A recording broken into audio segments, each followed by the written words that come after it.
Welcome back, ladies and gentlemen, to SCS Season 4, Week 10. This is the second game of the day. If you missed out on the barn burner that was just a few minutes ago, it was a tie. It was a 1v1 as the two teams, they tied. That's the sort of the end of it. Nobody was able to fight fully for dominance. But what's coming up is Emergence versus Down to Earth. Emergence right on the cusp in the 6th seed, kind of sitting in a limbo state trying to qualify in for playoffs. As Down to Earth has kind of punched their ticket in. We're going to see exactly how everything breaks down as the game goes on. My name is CDAPS, and to my right and your guys' left is my good friend Reese. How are you doing today? I'm doing really well. I'm excited as we get underway with the brand new streaming package. We've got just all of these wonderful assets that Ferme has been slaving away at for the past few weeks. And speaking of these awesome assets, let's look at the map bands, figure out where we'll be going for this evening's second set of matches. Immediately right off the bat, you've got two bands that I really like. Oregon and Cafe, two pillars of that T3 trifecta, are wiped away. Yeah, and then after that, you have Console and Coastline, the two fun maps, which, that pains my heart to see go down, as well as Theme Park with the new meta that we see sort of utility go away and more so onto deep roams and map control oriented setups is really fun on Theme Park, but it will be sidelined as Clubhouse and Villa, being Down to Earth and Emergence's picks respectively, will be shown onto display as we go forward. I'm not totally sure how I feel about Clubhouse. It's been kind of a mixed bag from Emergence so far. They haven't really been going nuclear. Their defenses are about where you would expect them. One thing to look at is their attacks have actually been pretty above board, which is surprising for a map like Clubhouse, where generally we think that it's pretty defender-centric. So, maybe that's them practicing, and with Goria leading the charge, being successful on their attacks is largely Clubhouse is execute-based.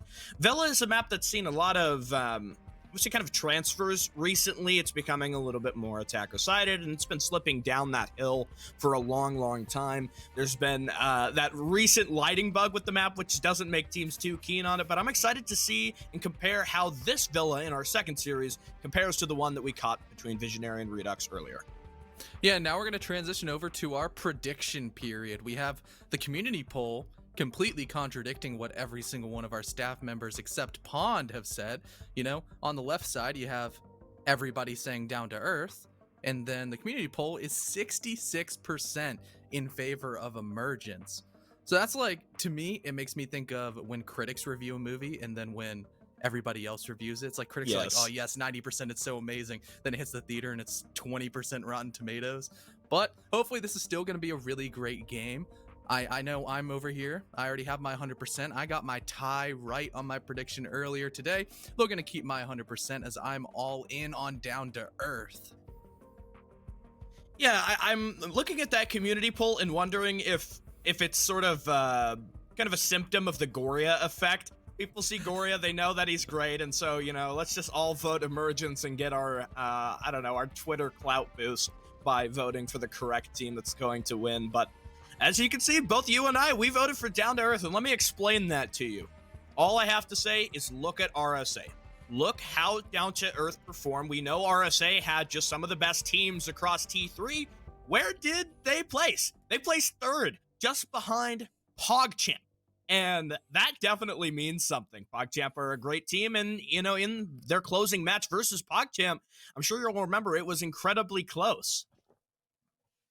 Yeah, it was so incredibly close, just like the rest of our standings that you'll now see on the screen. The main thing you should look at is right there, the number 6 and the number 7 spot. Visionary are kind of locked out of heaven to a certain extent because they are tied with Emergence and have no more maps to play. So because they have lost the tiebreakers of round differential against Emergence, they have qualified in for playoffs, but now it's a game of seeding where you can see Down to Earth has to hold on to their spot if they want that 3 seed. Emergence could still maybe go up or down a little bit depending on how Pride fares in their next couple of games. I believe they still have 2 matches to be played, one this week as well as next week. So all eyes will be on the Pride boys minus Rizzer, as a little bit of roster changes have shifted up their team. However, as we now will meet the rosters, we'll get to see and really enjoy all of these wonderful players that are going to be on display. On the right side, we got Down to Earth. That's Bone, Yusuke, Navozo, Exile, and Kojin, with the Emergence side being Goria, Clouds, Moved, Ben, and Son of Finn. As you can see, both of these teams, they don't really lag behind. And, I think some people have looked at Emergence and maybe accused them of being a little bit tilted towards Goria. And that is true in some respects, but it's also just largely because Goria is so good. He's consistently hitting this top level performance in terms of the rating. And something else that you mentioned, the playoffs run, what teams are, watching as far as their chances to slip through here. And if there is any team that's watching this game, I guarantee you it's 303. They're below the two kind of middling teams that are trying to cross the border into the top 6. But because they still have another game, that's another option for them. If they can win that, and if D2E can just completely shatter Emergence tonight, 303 Esports still have a chance to make it into the playoffs. I guarantee you everyone on 303 right now is in the Twitch stream watching to see how this series will play out. Exactly. There's always the really intricate complications between the interwoven web of every single team where, sure, 303 aren't in the top 6 and they don't necessarily control their own destiny. They have to have that little bit of health, and they're praying to the stars that Down to Earth are going to be able to just squash down Goria and the rest of the Emergence crew. And right there, I don't even want to say squash because that implies a bug, where Goria is a gigantic titan at the highest rated 1.4 rating in the entire league with 246 frags. That's just, it's nutty. I mean, you take a look at Bone and Yusuke, both incredible players in their own right. Take their split, their kill differential, add it up. It doesn't even come close to Goria, who is just constantly in the battle, at the head of the fight, and he just wins his ones. But the problem here is, even if you take a look at this from a statistics point of view, I think there's something that jumps out more prevalently. And that's the fact everyone on D2E is above a 1.0 rating, which is a great spot to be in, and it really shows their consistency and maturity as a team. They all know how each other play. They've got a lot of experience in comp, and I think that might just be too large an obstacle for Emergence to overcome. Yeah, I mean, for Emergence, they're going to have everybody step up, not just Goria. You can't play a 1v5 as much as Goria would love to clone himself and put him on every single role. It's just not possible. And for the side of Down to Earth, they're a really cohesive roster that loves to play together. They know the ins and outs of every single person's play styles. They play really well as a team, as a roster. They go down their checklist. They know what to do on attack. Then if you looked, they had a 65% win rate on their defenses. That's one of the highest in the entirety of the league as a team, and that just means that they're doing exactly what they're supposed to do. They understand exactly how to play. They have a really wide map pool, and it's going to be very difficult for Emergence to try to break that down. Yeah, I definitely see where you're coming from here. Do you have any specific thoughts when we're coming from that D2E point of view? Because I know you've got a lot of experience casting them because of all their matches through the regular season here, as well as in playoffs for RSA. Where do you think they stack up when we've got Clubhouse and Villa in play? Clubhouse overall, I think that they're a very hit or miss team where it's really going to come down to their attacks. Their defenses will be relatively constant, just pretty much with every single team. You're going to have a 4-2, maybe a 3-3, depending on how it goes with the ban phase, etc. New meta, shifting tides all the way through. Neon Dawn is just a gigantic cluster, and that just makes things exponentially more complicated and hard to predict. But the attacks are really where everything is going to have to really be won or lost. And that's exactly what we're going to see right now, is we're sending straight into the game. No more waiting, no more messing about. Ban phase coming up. And I think we're probably going to see a Thatcher go away. That is a pretty safe bet to make. Thatcher, man, he just does not get to see the light of day here on Clubhouse. And depending on, whether or not we see that Maverick come in, or maybe even a Hibana, which is something that I think is probably a large trend that you could identify if you go take a look at all the numbers. Hibana is just so good, man. You can't impact trick when there's a Hibana in play, especially if you're a team that really is leaning on those Church Arsenal basement defenses. With Hibana stricken, that makes defending it just a little bit easier, but you kind of do have to make that decision. Are you going to leave the Thatcher in his easy mode, EMP grenades up, or are you going to take a look at the X-Kairos and say that's more valuable? We will have the Thatcher left up on the board. I feel like Cade, there is a space for him to fit into the play and not be vetoed here, but anything can happen on Clubhouse as far as this kind of 5 and 6 operator pool. Mira is another one, even Maestro, intel ops, and we'll get the Wamai taken off the. Yeah, that's going to make the little scraps of utility meta that are still lingering in T3 go completely bye-bye, as Wamai will go down. Most likely we're going to see either a Malusi or a Mira ban because nobody likes playing against them. They're not fun to attack. And it's actually a Maestro, as pretty much everything I predicted is completely wrong.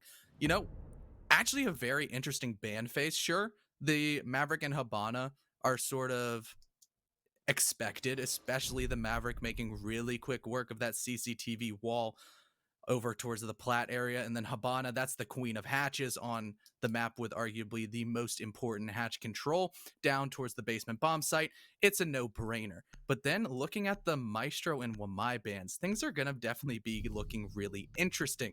That's exactly what I was thinking right there on the right side of the screen. You have a Mira and a Malusi up. Yeah. So any of these high traffic areas that the attackers are going to be pushing, you're not only going to have direct vision with the mirror windows and the ability to lock down those long corridors, but you're also going to be able to supplement that vision with the audio cues put out by the Malusi Banshees. You don't even have to hard hold the mirror window because you're just going to sit there, and as soon as you hear that bass boost, you can just rotate over and be like, hey, I'm going to hold this corner till eventually someone peeks it, I line up my shot and get a free frag.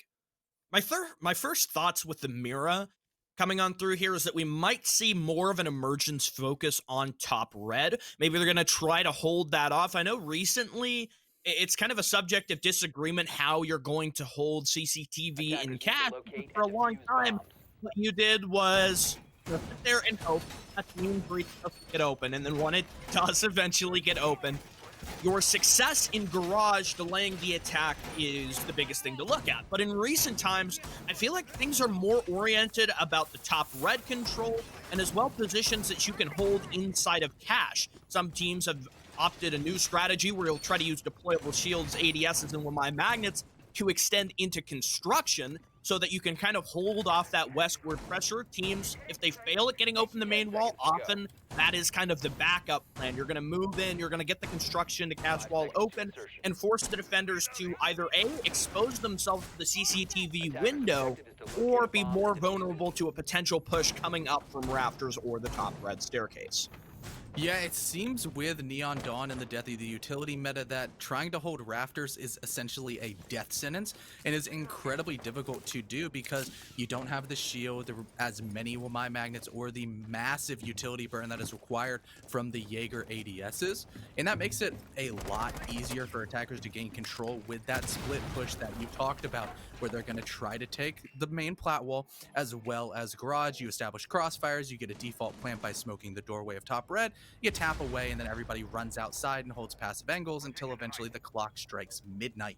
However, that's made a little bit more difficult, as well as the breach might be a little bit more difficult because Evil Clouds is doing a little throwback to the past and actually bandit tricking. I haven't seen bandit tricking in competitive in quite a while, but it might just catch the down-to-earth players off guard if he's going to be timing it well. Oh no. Unlike Kojin, who did not time that very well. And I think he's actually going to get it. Is Evil Cloud's going to get this off? No, he's going to pull out as Jaeger is going to go down, but not out. Finished off by the careful eye of Navozo with a breach wide open, and construction now firmly into the hands of the attackers. Navozo goes for 2 as well, as this round went 0 to 100 real quick. Doesn't show any signs of stopping soon either. The trade frag is found, and now it's back to a 3v3. The loss of the Ash, you've got at least the spear point for Down to Earth is blunted some. but you still need to focus on which areas of control you have and what the next step is. 2 drones inside of Garage might be showing us that this is the new direction from Down to Earth, but they still have to acknowledge the fact that Malusi is up here sitting close with this reinforced wall, trying to play the pixel angle. Exile shuts her out without a second thought, and now that's a man up for Down to Earth. Still a concern, though, it's Evil Clouds below, but if moved, dies, the smoke falls, all of a sudden the site will be clear and the manpower will dwindle. Kojin is trying to man up rafters, taking out the default cam, so there's no intel as the first Toxic Babe canister will be burned towards the bottom of those big metal stairs. Evil Cloud still playing down below, could go for the nitro, but decides, my gun is better used trying to establish a crossfire with my teammate, not leaving moved on the smoke out to dry fully. With 30 seconds left, the main advantage is still into the hands of the down-to-earth attackers, but they're slowly running out of time, and that is the most important factor so far. They don't have a direct pathway into sight until that impact grenade went ahead and made a hole on the top rafters for a player, but a hole inside of Exile will be made by the SMG-11, as now it's a even 2v2. His execute isn't going to happen. It's going to have to be the guns coming out, as a peek from Evil Clouds will drop down Bone, and it's all falling apart. Kojin in a 1v2 situation gets the down player, but the last one is just going to be playing safe, playing smart, and takes the round for Emergence. Nearly lining up on him through the wall there. That looked like a potential for a great thermite clip, but not to be. That's the round falling away. Good scrappy battling from Emergence, despite the fact that they lost control of rafters, which could have meant that, you know, it was time for Down to Earth, kind of ante up, use that garage control to establish the plants. I think they were a bit hesitant. And you always have to be on CCTV and cash because you never know when there could be a nitro cell suddenly below you detonating and canceling the round, completely shutting things down. A 6-pick from the Thatcher onto the sledge is not something that we see all too common. Nothing to really worry about, though. You don't have any wall denial being brought by the Emergence defense, so I think that switch honestly makes perfect sense. You've got Ben playing on the L. I wonder if he's kind of going to hold inside of dirt. We'll have to see which primary weapon he's got. I think that largely will indicate things. When you've got the Ella shotgun in dirt, honestly, I think it's the best weapon to put in that tunnel because it shoots fast, it hits hard, and it's got a good enough size magazine to kill multiple opponents at once. Take that, combine it with the concussion and intel effect that the Gersmonts give you. Dirt control is just... man, there's no other way around it. You're going to have to dedicate so much to clearing out the L, and you really leave yourself vulnerable. There, we got it confirmed. He will be bringing the FO12. You've also got the Mira being brought here. I wonder if this is kind of a constant of the Emergence Clubhouse defense. Yeah, I think overall the way the Mira is going to be established is completely locking down blue, as well as some nice crossfire angles in towards bottom main. And the main thing that's coming out into my mind is the typical down-to-earth take is a very stereotypical kitchen execute coming out onto this basement bomb site. You're going to open up dirt early, then you're going to work your absolute butt off to get that kitchen hatch opened. Now they do see that there is a little bit of a roam upstairs. That's where moved on the vigil will be trying to lock down. He's going to have to be cleared in order to get that breach open, and you can just shoot him straight through the window. A wonderful shot from Bone will separate his head from his body, relegate him to Cam's duty, and make the rest of this checklist exponentially easier for the down-to-earth attack. The attackers really just caught a big fish, eliminating the roam. You know, you don't have to worry about suddenly being shot while you're trying to get open that hatch. A missed flashbang does result in some wasted utility, but it baits out a smoke canister and maybe even forces Evil Clouds on the smoke to concede control of this dirt tunnel. We've got 2 players moving up. A lifeline shot out from the Sophia, so they at least have some knowledge that smoke has got to be in here and close. Whether or not he's fallen back might not totally be confirmed, and that uncertainty, that lack of knowledge could lead us to a point where they get too antsy. They try to move up faster than they should, and he gets eliminated, but another smoke canister will remain. Tossed out, stalling the down-to-earth attack, but you've only got 30 seconds worth of gas. Eventually, the attackers are going to take that control, and Evil Clouds makes the decision to give that up. Yeah, essentially with dirt pressure is just going to be holding rotation, so it's not the biggest threat in the world for the emergence defense, considering all the control that they currently have, as well as the time continuously ticking in their favor. Sure, kitchen hatch is opened up, but the main threat will be from main stairs, as well as this kitchen hatch drop where Navosa is going to try to go to get this diffuser down. Evil Cloud's on the other side, taking a lot of damage from those vertical holes, as well as the player just sitting passively inside of dirt, making sure nobody can swing as soon as Navoso drops and tries to go for the full execute. Only one, actually no Toxic Babes left in the back pocket of Evil Clouds is a little bit alarming as the execute is looming ahead because there's only 30 seconds left to go. Oh no, Ben just completely styles on Navoso here, but at least a refrag is found from Yusuke, still playing hot on the main stairs. The breaching round comes out, not enough time to switch back to the R4C, and with that, Goria retaking control of the main stairs, an unforeseen obstacle in the path of their execute. Kojin moving in as the fragmite sounds up, but does he have enough wherewithal to deny or rather protect the plant? He knows where the Jaeger is. Goria is down, bailing off the plant. It's a 2v1 here. The first kill is gotten, but he doesn't have enough time. Just barely covered behind the box. It's 2 in a row for the emergence defense.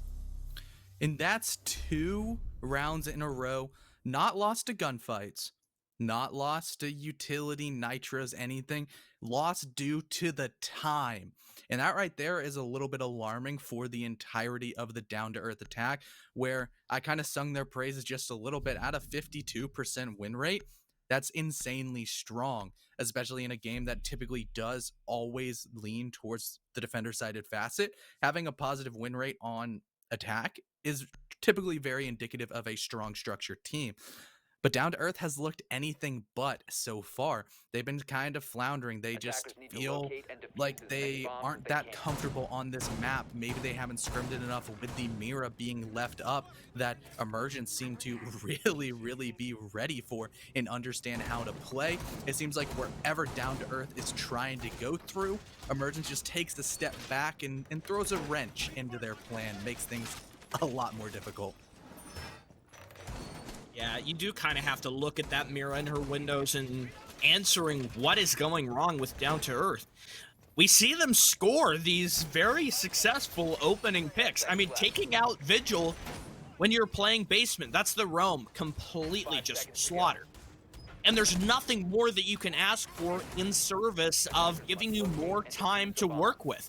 Roamers, especially a Vigil, who is so difficult to drone out, can easily burn a minute and 30 off the clock if you're not careful, and even more when you've got someone skilled like Moved employing him. So to see a failure from Down to Earth not capitalizing on that is really confusing. Not only did the Vigil go down, the smoke canisters were wasted pretty early, and I think what that really just came down to is they weren't able to fully confront the mirror windows, didn't have enough time, didn't have enough, flexibility in order to rotate and get those denied, and it just seemed like the coordination is lacking. Hopefully what that means is Down to Earth are starting to warm up, and moving into round number 3 can begin to transition. Moved, again, will die on the opening kill, trying to peek from the dirt punch hole. Really ill-advised here, and that's another time where he will give away his life. Yeah, another early pick going into the hands of Down to Earth, but let's see if they can actually transition it into a round victory, considering they have struggled a little bit breaking down roams, and really with the time management asset, they are putting their best foot forward so far, and they're gonna have to break down this extension. The main obstacle right now will be Evil Clouds inside of construction, as well as Bone just sitting outside on the windows is gonna be trying to lock down any rotates, lock him on up, but he's tuck tail and run all the way inside of Logi, where now Son of Finn will take up that mantle and try to make sure that nothing can really happen. More shots going out as Evil Clouds are gonna drop down Yusuke, evening it up at 4v4. And looking good once again, but Exile on the prowl is going to take a little bit of damage from that castle gun, that UMP, but Bones M762 will ring a little bit louder and drop down the castle and reclaim the man advantage for Down to Earth. Even with the unfortunate loss of Yusuke in that middle bar engagement, still you've isolated Evil Clouds and you've taken him out. You've given yourself that man advantage solidly back in your favor. But what do they do with it? Are they just gonna wander into the objective as Navozo seemingly wants to do? Spots Ben! Oh my word, what a reaction flick! Taking him out, and now that's the man advantage, even more confident for Down to Earth with just Sonathin and Goria left. But we know what these two can do. On the long angle, Goria is spotted, so his impact will be minimal, and it's just Sonathin forced to come up with 4 kills. Getting the first, he looks on deeper towards the rest of the objective, where the execute has manifested. And the plant is now going down nearly halftime, looking at every angle, checking the main stairs once, not twice, and Exile will end up with that kill. Down to Earth finally managed to get something onto the board, even if a bit weary towards the end. Yeah, I mean, this is the Down to Earth that we are expecting to see come out. However, I think it's more so been Emergence is just throwing things at Down to Earth that they aren't quite expecting. Sure, that round didn't look too great for the defense, but it's the tertiary bomb site for a reason. Typically, tertiary is third in the rotation, therefore the weakest, where you kind of only have to go there if you're successful on your primary and secondary, which so far Emergence have done pretty well. Sure, the rounds have been pretty close, but time being the ultimate factor, playing smart and understanding I don't have to take a gunfight if the clock hits 0. I can just sit here behind a box or behind a soft wall, hard wall, whatever, and we'll still win the round the same. Has been insanely impressive on the side of Emergence. However, this is now the second time that we're going to be seeing these next 2 bomb sites coming up, and if you remember correctly, like I just said, the time was the biggest factor for the down-to-earth attack, and now they know exactly what they're going to be pushing into. And typically, as a good team will do, they're going to start making adjustments and start speeding up and understanding, hey, we don't have to gather as much intel, we kind of have a faint idea of what's happening inside of site, and now nothing's going to be surprising. Their checklist should go a little bit smoother, a little bit more quickly, and hopefully for them the time won't be their ultimate demise. Yeah, that is kind of the big hope. Trying to replicate what was faced, I think, is Emergence's...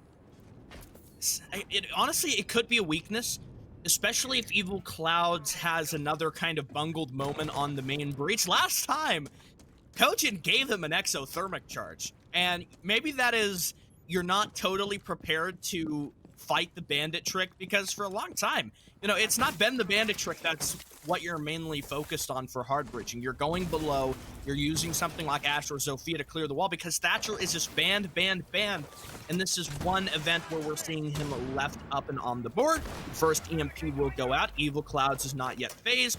Putting down the bandit battery. Kojin has got to bail off. He does manage to do it successfully given the time, but more and more EMPs will now likely guarantee that the wall is open and caught off on the rotate. Evil Clouds, the opening death.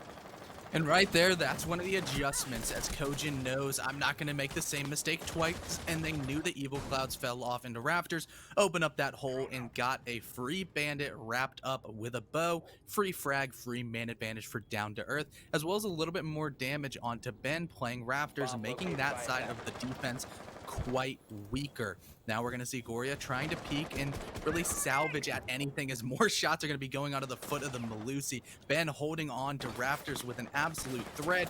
Very vulnerable for any pieces of utility as the bottom garage is under siege. A quick nitro coming out won't quite connect as the Ash charge did, and that's a down but not out. Melusi will be finished and confirmed as soon as they know. On the other side of the map, Exile is going absolutely huge, taking out moves, but Goria will answer back and keep it all evened up. Now Ben finished off, but Son of Finn on the flank, tagging up a player in the form of Yusuke, tucking tail and running, valuing his life a little bit more. But Bone absolutely decimates Goria, and now it's just Son of Finn in a 1v4 situation, trying his very best, trying to just peek out, shoot shots wherever he can, but they know his location and they know exactly where his head's gonna line up. Navozo rips it straight off. Down to Earth with the adjustments comes back and ties this game up at 2-2.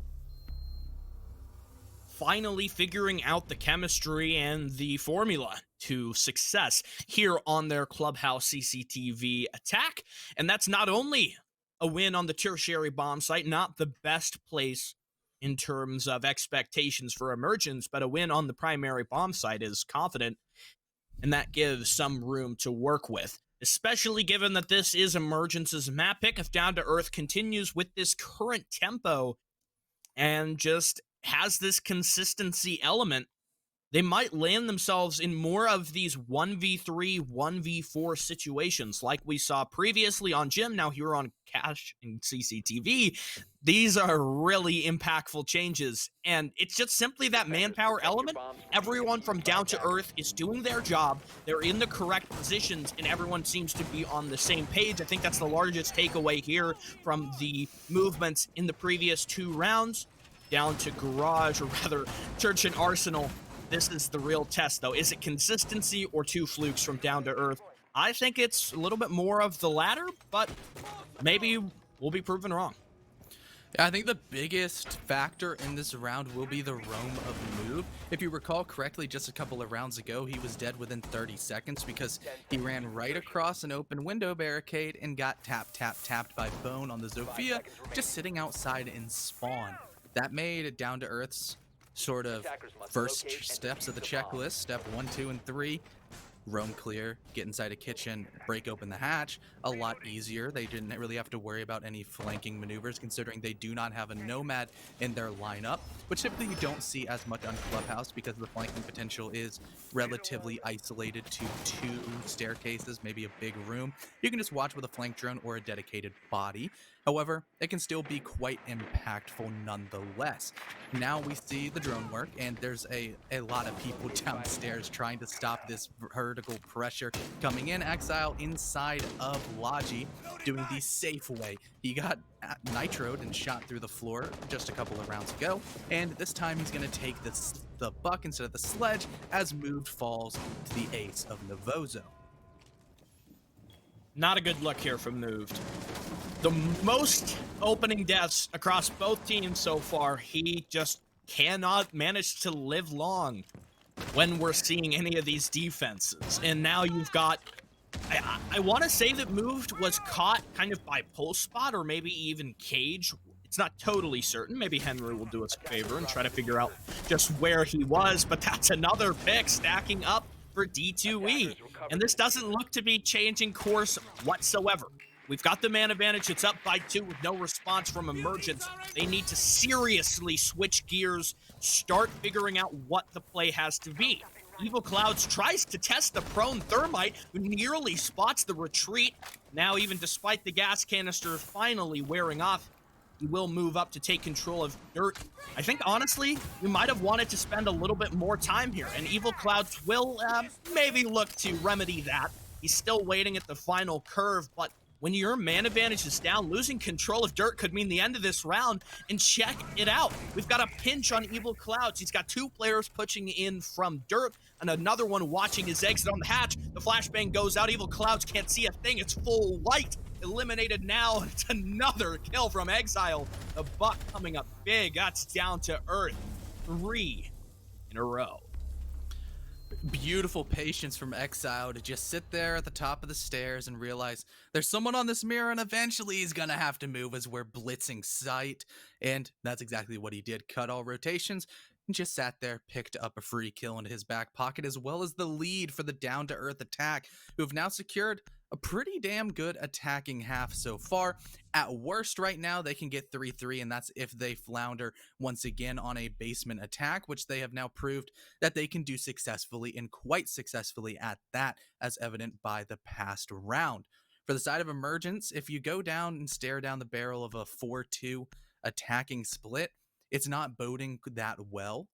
Sure, this is Down to Earth's map picks. You would expect them to be a little bit more comfortable on this map. But at the end of the day, you have to think, this is Clubhouse. This is the map. This is the Dust 2 of Rainbow Six Siege that every team, T3, T2, T1, T4, T5, you have to be comfortable in, even if you're playing ranked, because it's just the staple.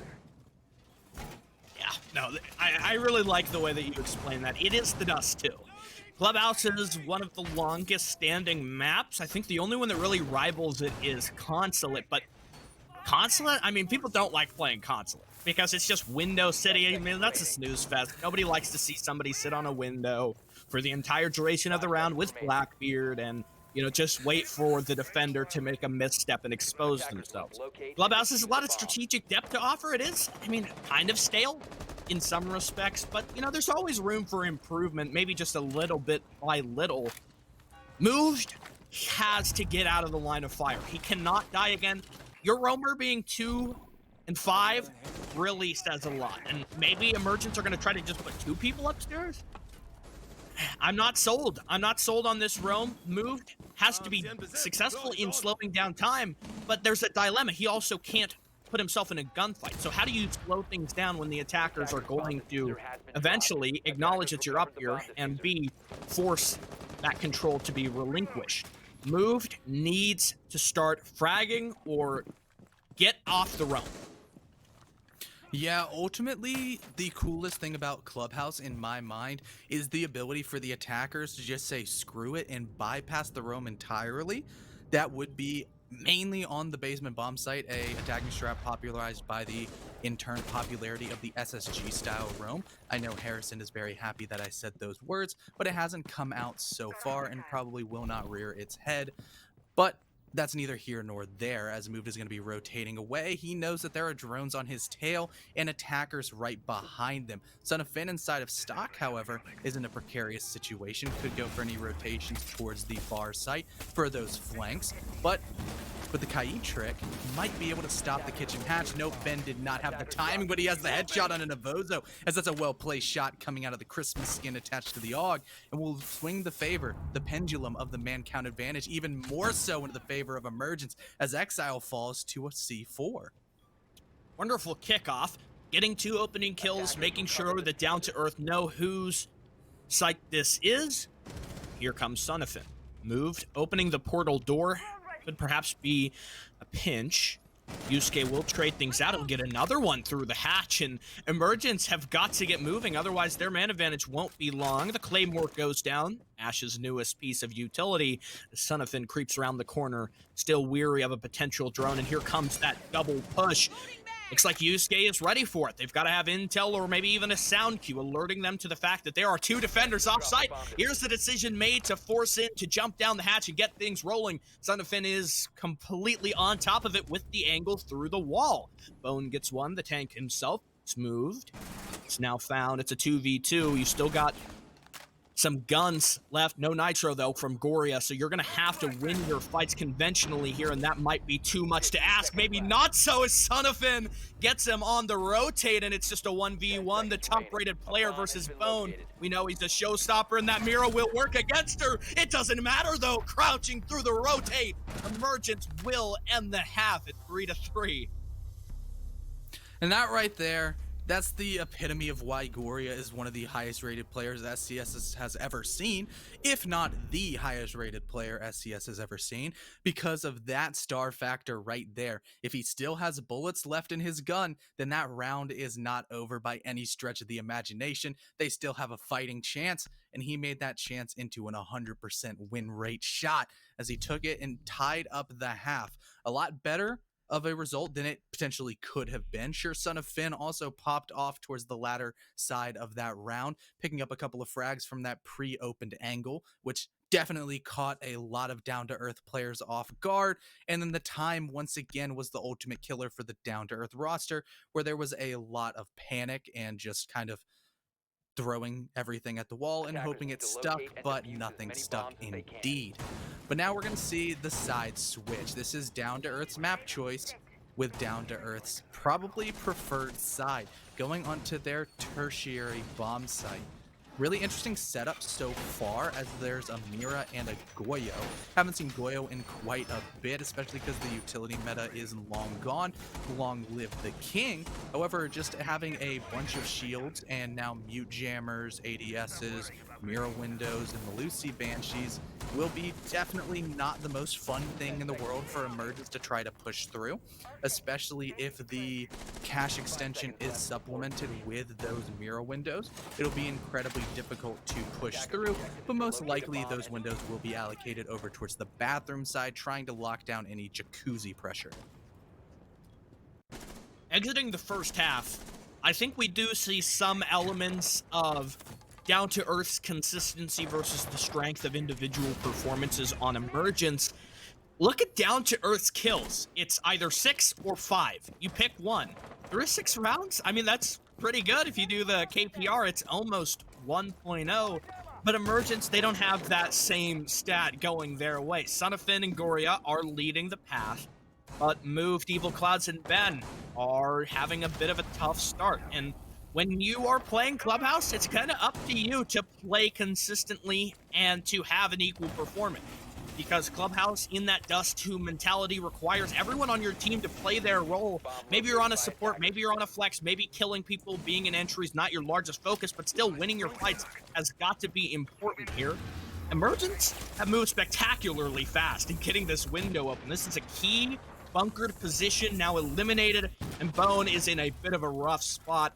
Any force of utility, a Capital Flame Bolt, maybe even a lifeline from Zofia could take him out here. If they don't know he's here, though, if they don't figure it out, he could come up from behind them later and cause a serious distraction.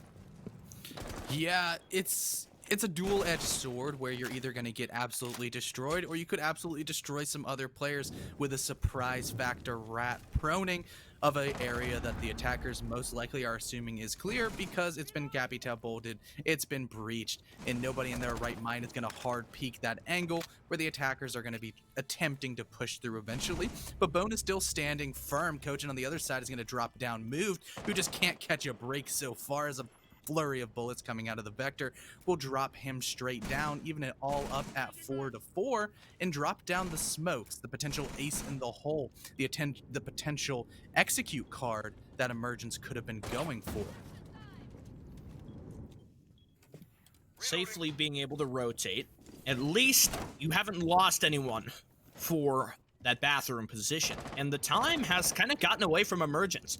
It's 35 seconds. They don't have anything in the way of a man advantage. They're going to have to eventually consider that a plant has got to happen. Jaeger holding close. It looked as almost if the barrel of the 416 had been spotted. A frag grenade is cooked. Bone is forced to move as he rotates deeper in the site, still watching these windows, eagerly waiting to shut down a potential for a push. The prone angle is spotted. The intel will have to be relayed, and Ben is down, but now it's just Sonafin and Evil Clouds who will have to link back up if they want to have any measure of success. Moving in, that's 2 big kills as they take control of this site. But is it enough to force the plant? They're going to have to go for peaks. It's 1 down. Is there enough time? It doesn't look as though it is, and Down to Earth will take it. Just getting completely bogged down by their setup. Even if Emergence moved quickly, getting open the jacuzzi wall in the bathroom, they just lost track of time and missteps on that checklist. Yeah, now Emergence is feeling exactly what Down to Earth felt, where they were losing rounds due to time, due to smart play from the defenders, but when the shoe's on the other foot, sometimes it isn't as comfortable, as now the lead will go into the hands of the Down to Earth players, and I don't imagine that they want to relinquish that control, and you're going to have to pry it away from their cold, dead hands. Now they're going to be going to a little bit more of a hot site. Instead of the tertiary, we're going to arguably the primary bomb site of Basement Church and Arsenal Room, a lot more of a traditional stronger site where it's a lot more complicated than what you would expect to see on Gym, which is typically very hard to hold. You have a wall that's relatively easy to open up, and then you just kind of break down a horizontal roam. You see the same thing over and over and over and over and over again, where as opposed to Basement, there are quite a few different ways to hold it. It's one of the very few sites in the game that a gigantic roam is just as viable as a full turtle strat, which I think the latter will be what's on the docket for the Down to Earth defense. They have a whole bunch of utility and they're ready to anchor it on down. 5 seconds left. I'm looking at this, and it's Down to Earth. They perform well on the attack, which gives you a lot of leg room. But, wow, Exile. I really like that Valkyrie just back there hidden in the cage. That's going to be really tough for Emergence to find. But beyond that, looking at this site rotation, it's a win on Gym, and that gives you some bit of confidence, some measure that you're going to be successful on these other sites. But Emergence have this task laid out ahead of them. They have to move quick in multiple elements. Not just that beginning, not just the start of the round. The first step, you need to get everything open and be bang on. Otherwise, you're gonna face the unfortunate slowdown reality. It looked like Exile had gone for some sort of three-place nitro. He'll recover that by shooting the drywall off the ceiling as Sonafin begins the vertical play, trying to choke things out here. Maybe some bottom main pressure. I was almost hoping that we might see Goria deploy a Selma on the church breach. It's not often that we just see this kind of west to east bottom main push. Really, you're asking for a lot in that take, and if Down to Earth are prepared for it, it could be stopped, but no Bandit, no Cade. You're going to have a hell of a time keeping whatever's on this wall off of it, and Goria gets his drone broke, but that's the wall open nonetheless, and now Church has felt a heavy blow, not a whole lot of safe cover. Yeah, overall, this attack has been very, very fast from Emergence, but I think they're going to fall into a little bit of a stall because the way they're trying to push is insanely difficult. When you get first picks onto use case such as Moved is doing from the quick Moto drop, it could supplement into some nice pressure as now you can take out the default camp. You can start pushing into sight, but Ben goes a little bit too early and Aboza will punish his overconfidence. He should have waited for those smoke to come out, which is what Moved is doing now. And a TK from Evil Clouds onto Moved is just so incredibly unfortunate. But more pressure from up above. That's Exile. They didn't know he was on the flank. Bozo falling at the hands of Goria, but Bone dropping Goria back in due process as well. It's all up to Son of Finn in a 1v2 situation because he just got a beautiful shot down the long hallway onto Exile. Going for these refrags, but Bone's too strong for that one. Down to Earth. A little bit of a hectic round, but still theirs nonetheless. Continue to win round after round and now find themselves up at the lead of 5-3. That's really a standout performance from Bone. Without him coming up from the middle floor and derailing that execute, it might have gone another way, but what happened there was Emergence just had mistake after unfortunate mistake. What did we see first? I think it was Moved, who tried to move into the objective far too early, or correct me if I'm wrong, was it Ben, Connor, who was the first to die from the Emergence push? Yeah, he just tried to vault the breach and just got murked. You can't do that. You have a Capital for a reason. He's got smoke, so you can't see, and he's got firebolt, so you can't move. Then the Capital got team killed, which was unfortunate. It's just the next domino falling. You lose Ben because he moves too fast and he's not working at the same pace as everyone else. You get confused because of that, and then there's a TK that comes through from Evil Clouds. And then to add insult to injury, here comes Bone out of nowhere to get a triple kill. Exactly. I mean, that flank was so well timed because of how fast Emergence wanted to move, then they stalled.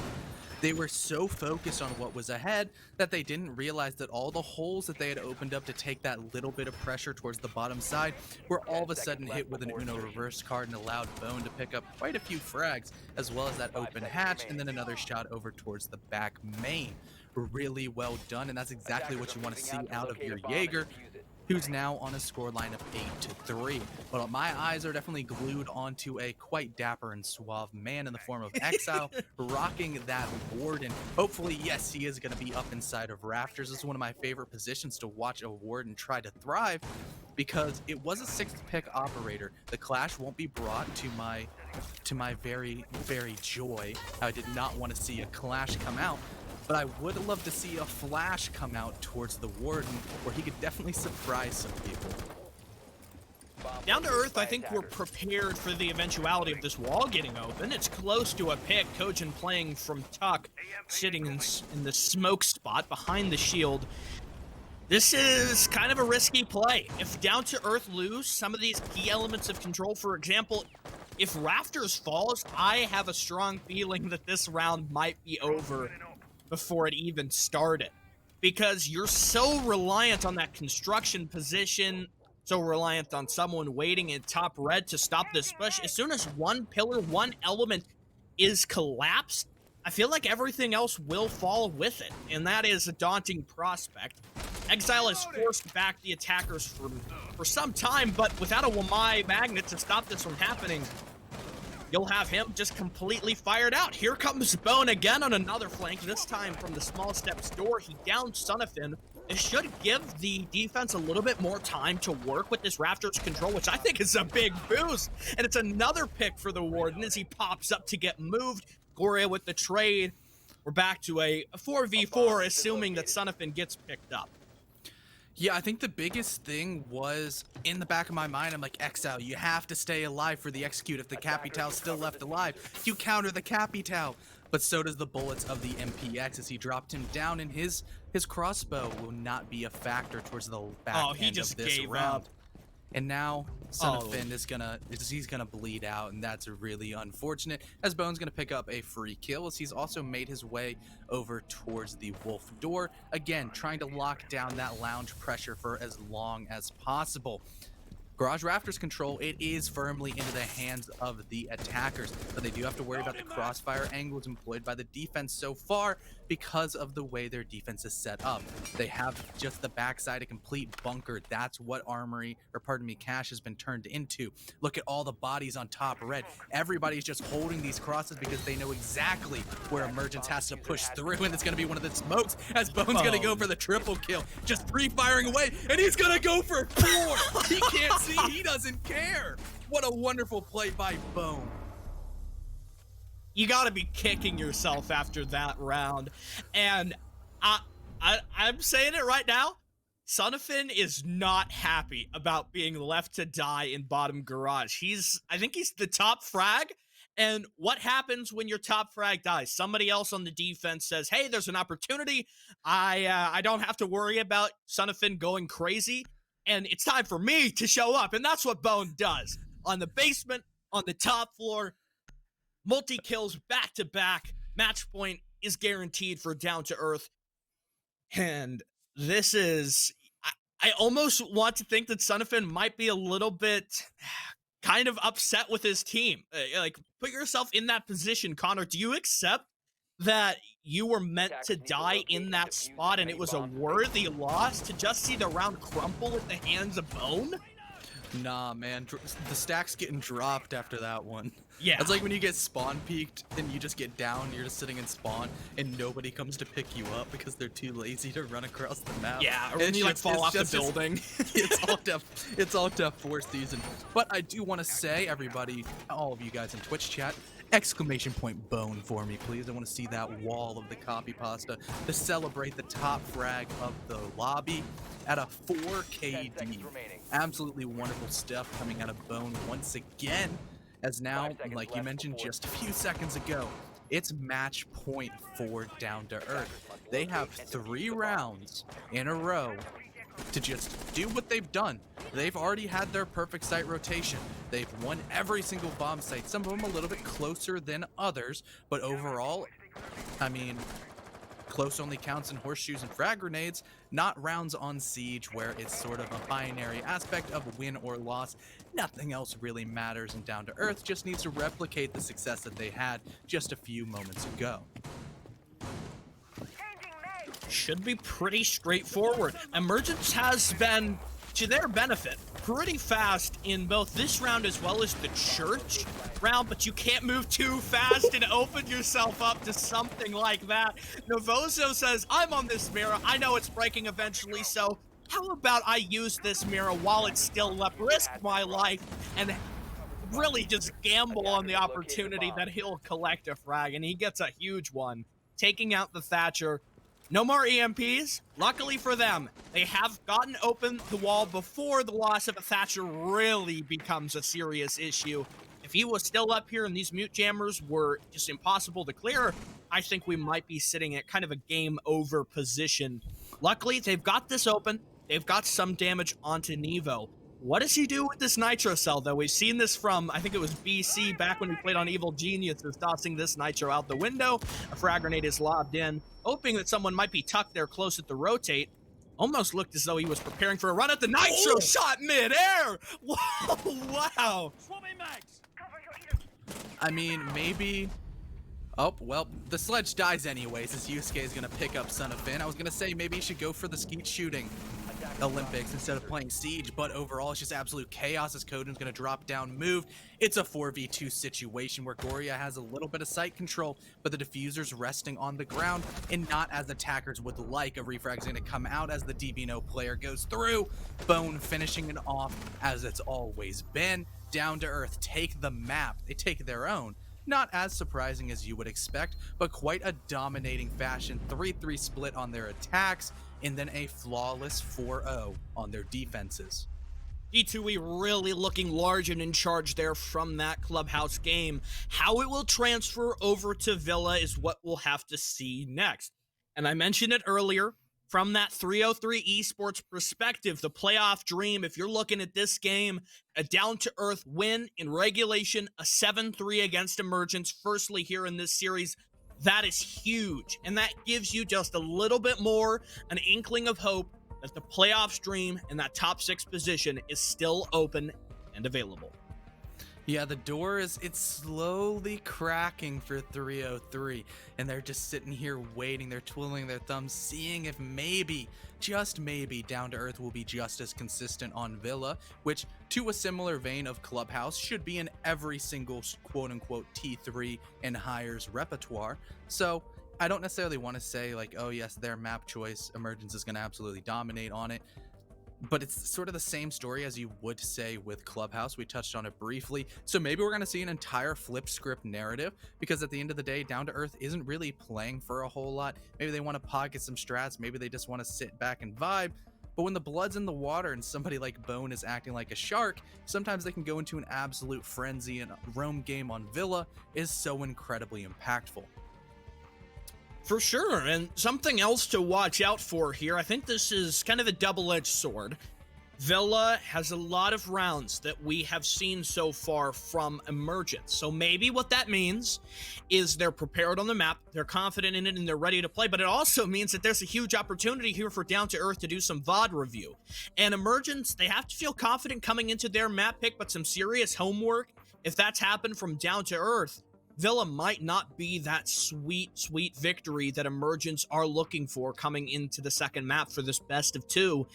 It might just be that Down to Earth come ready to play. They look good on Clubhouse. They were a bit slow towards the beginning, but man, they really heated up through the back end of that first half, and the second split was just indomitable. If something, that type of energy comes through for Villa, it might be a bit of a worry.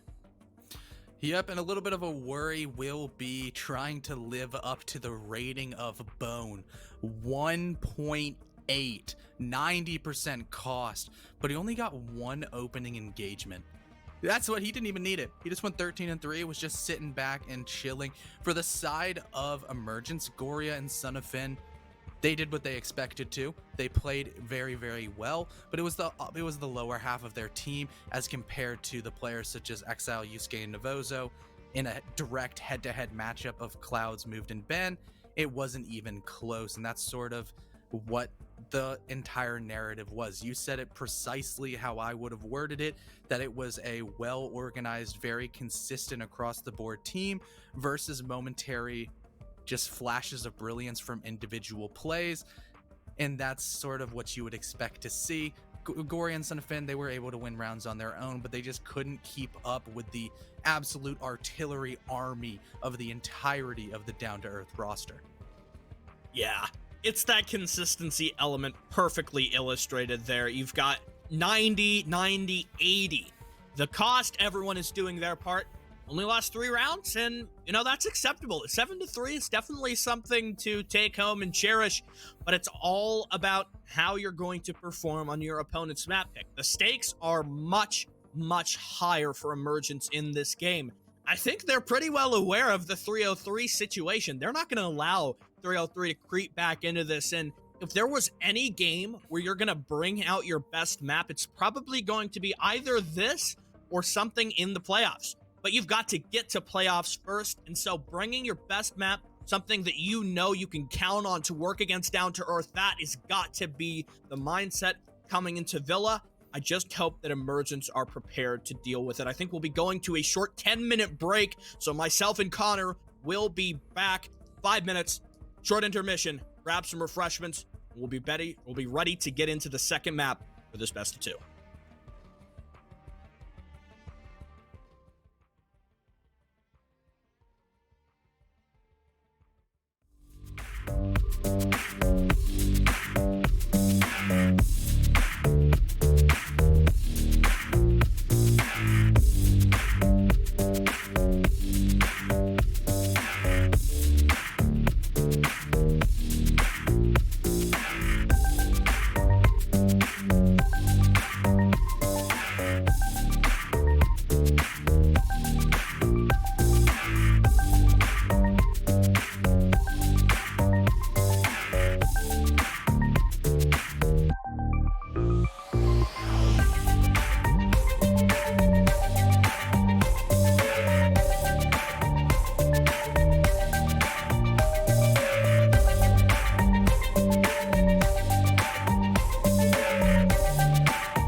Hello, ladies and gentlemen. Welcome back to Storm Competitive Series Week 10. We just got done with a phenomenal victory, a 7-3 for Down2EARTH on their pick of Clubhouse. Still ahead of us will be Emergence's pick of Villa.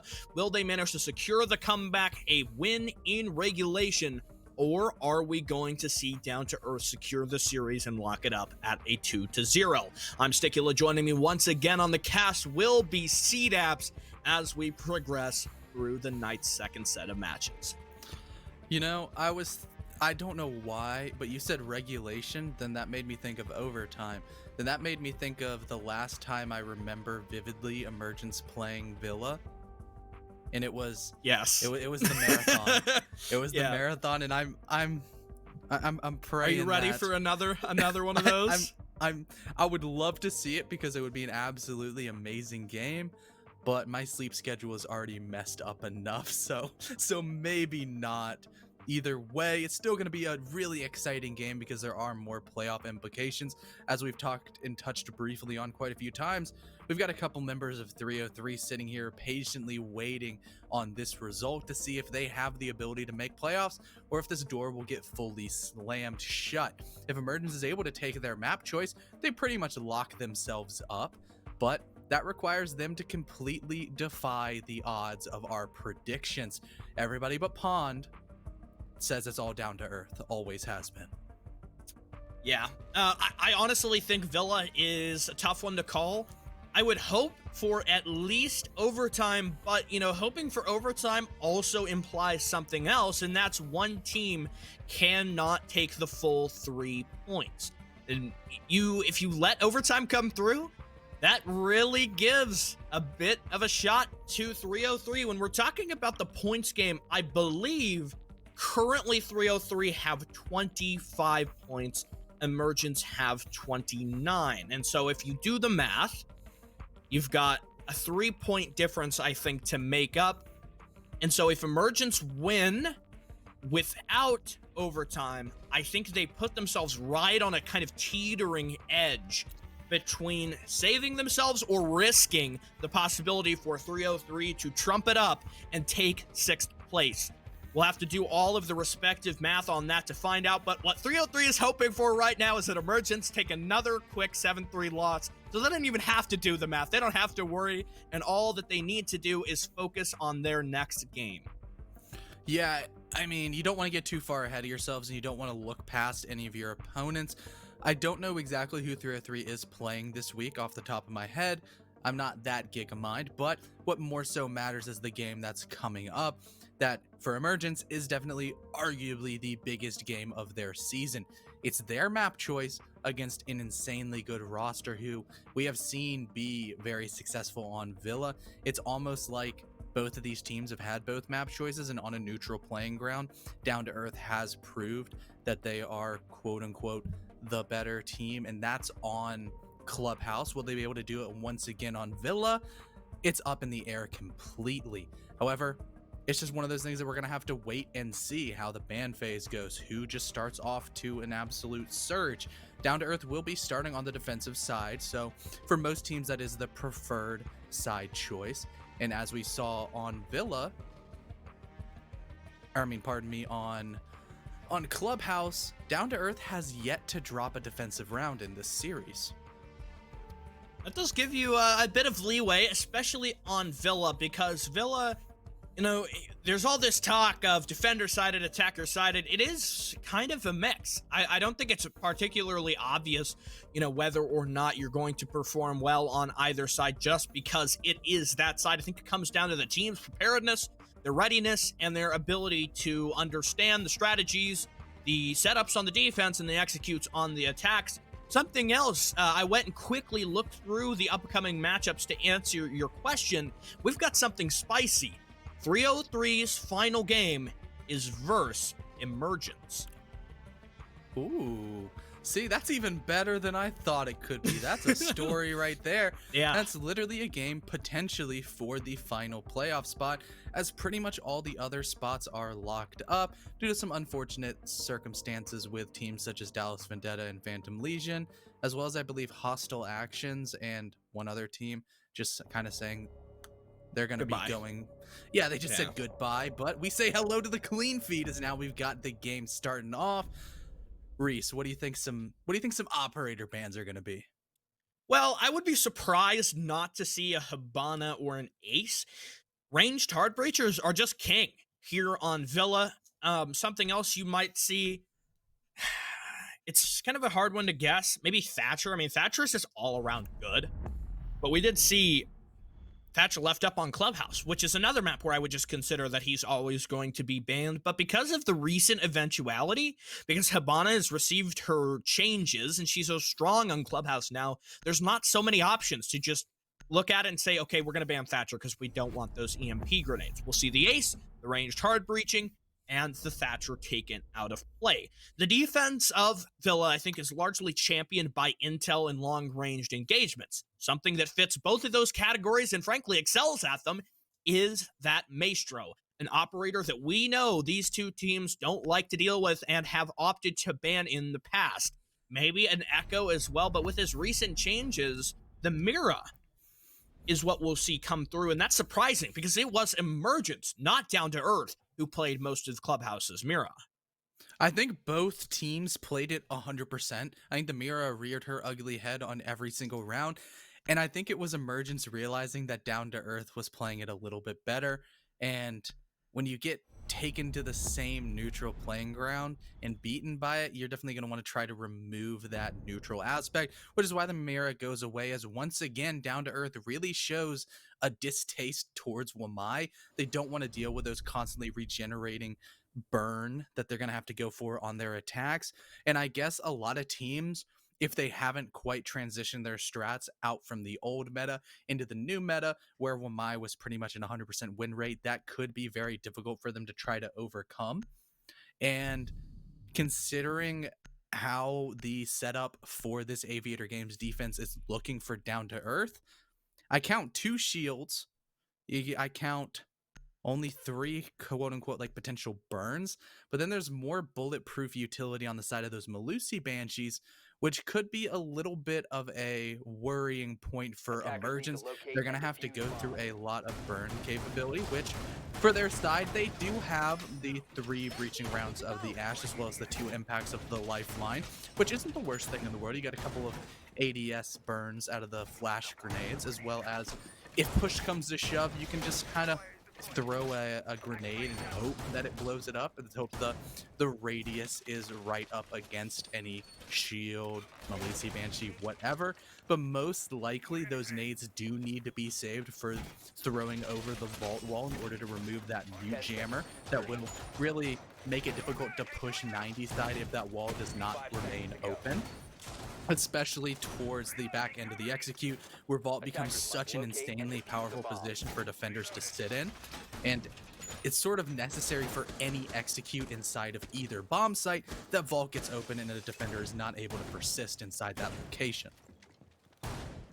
One thing that I wanted to talk about earlier, and bear with me here, I feel like the utility meta is available, but it's on the top shelf, and in order to reach that, you have to have the Wamai and the Jaeger. And when you don't have one of those, you can't really reach it, you can't get the full potential of the utility meta, and that's why teams often will opt to ban them.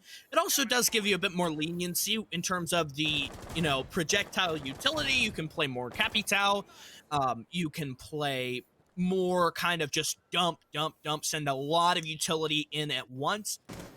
And you're not so focused on, spending the entire duration of the round figuring out where everything from the catcher utility is stacked up and then how to chase forth and eliminate that. You do kind of have some utility to clear, and that could present an issue with the Vulcan shields. Goyo has kind of moved into Wamai's old position as the chief operator to bring shields, but it's not exactly the same because Wamai protects his shields. You don't really sit on a Goyo shield as a means of protection. It's more something that keeps the attackers at bay.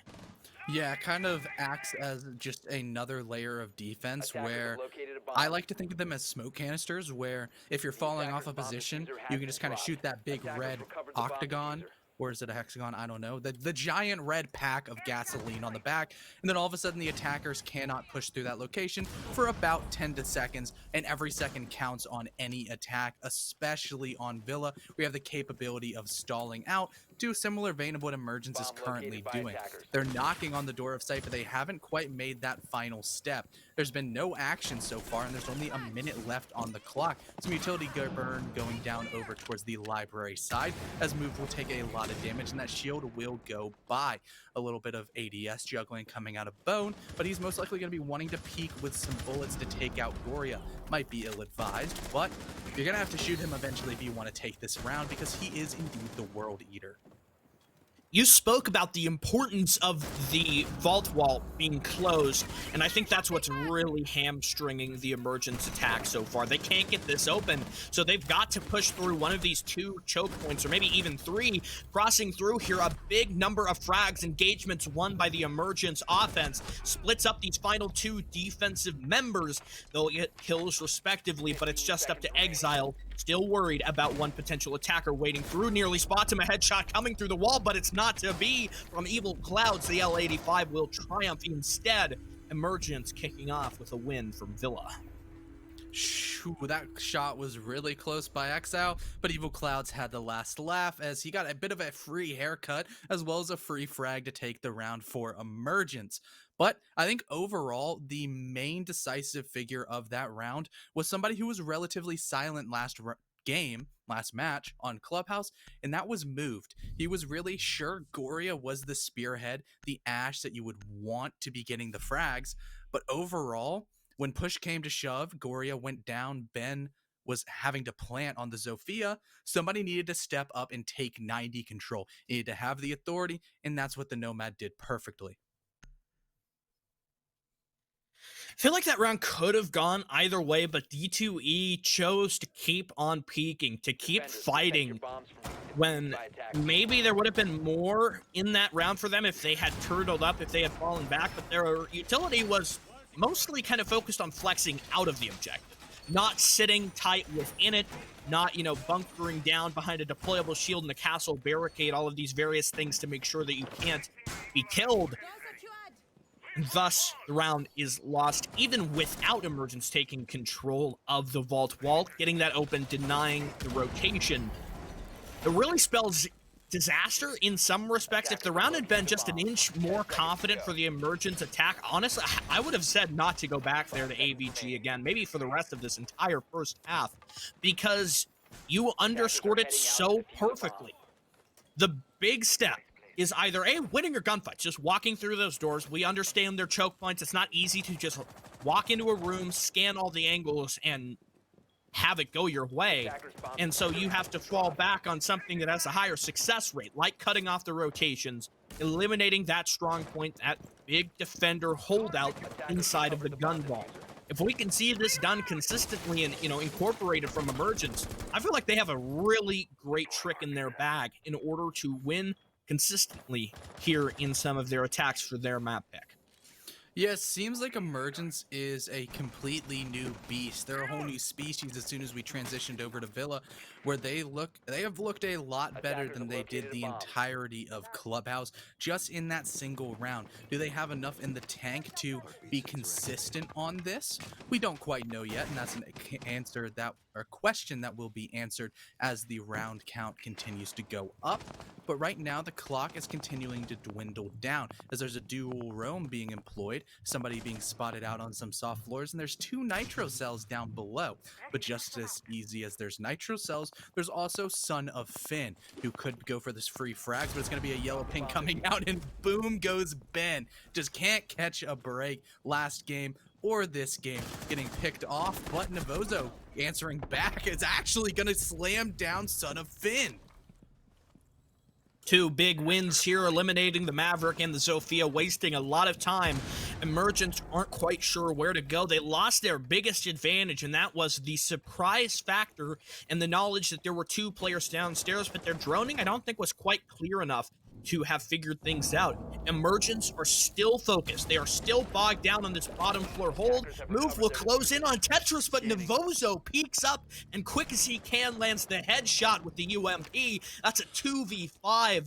Nevo and Kojin may be on low health. There's only so much you can do when the man advantage is stacked so heavily against you. And still, they have a constant stream of intel. By this time, they've got to have recognized that Evil Clouds and Goria are not playing together.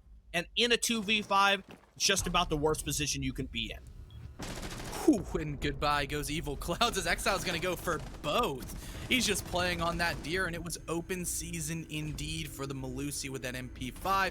With two beautiful shots strung together, will secure the flawless round for Down to Earth, who bounced back quite well off of a really great attack coming out of Emergence, but an even more dominant defense, a very potent roam and strong anchoring play coming out of the secondary bomb site of Trophy and Statue.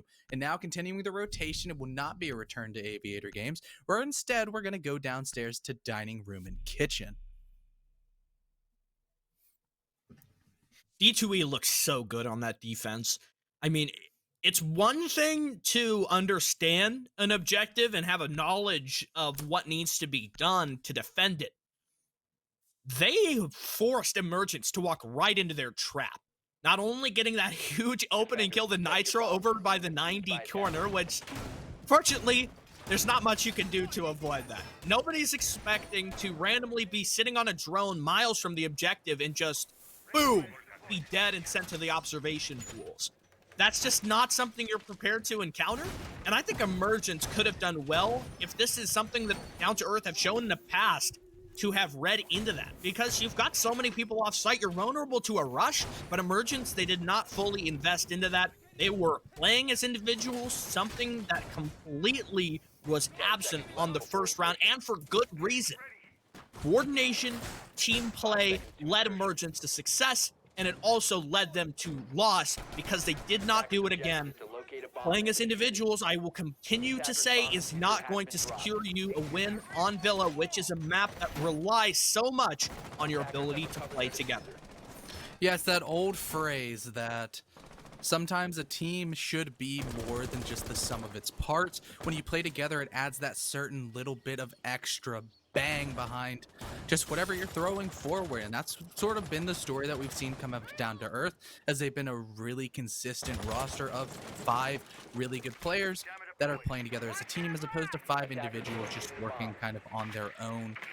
When you put everybody together, it's just better that way.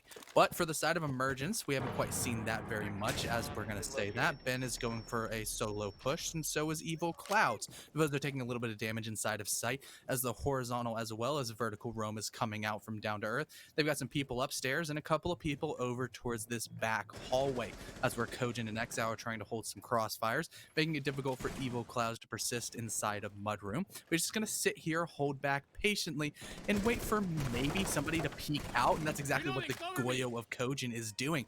That now might be a bait and switch, as Exile is on the flank. Who's gonna peek first? He's gonna shoulder back and forth, but it's gonna be his head that hits the chopping block, as Evil Clouds will drop him down. Gorio on site. Actually, no, that's up above. Yusuke falls as the roam on both sides, horizontal and vertical, will begin to fall apart. Biding his time, but Kojin can afford to do just the same.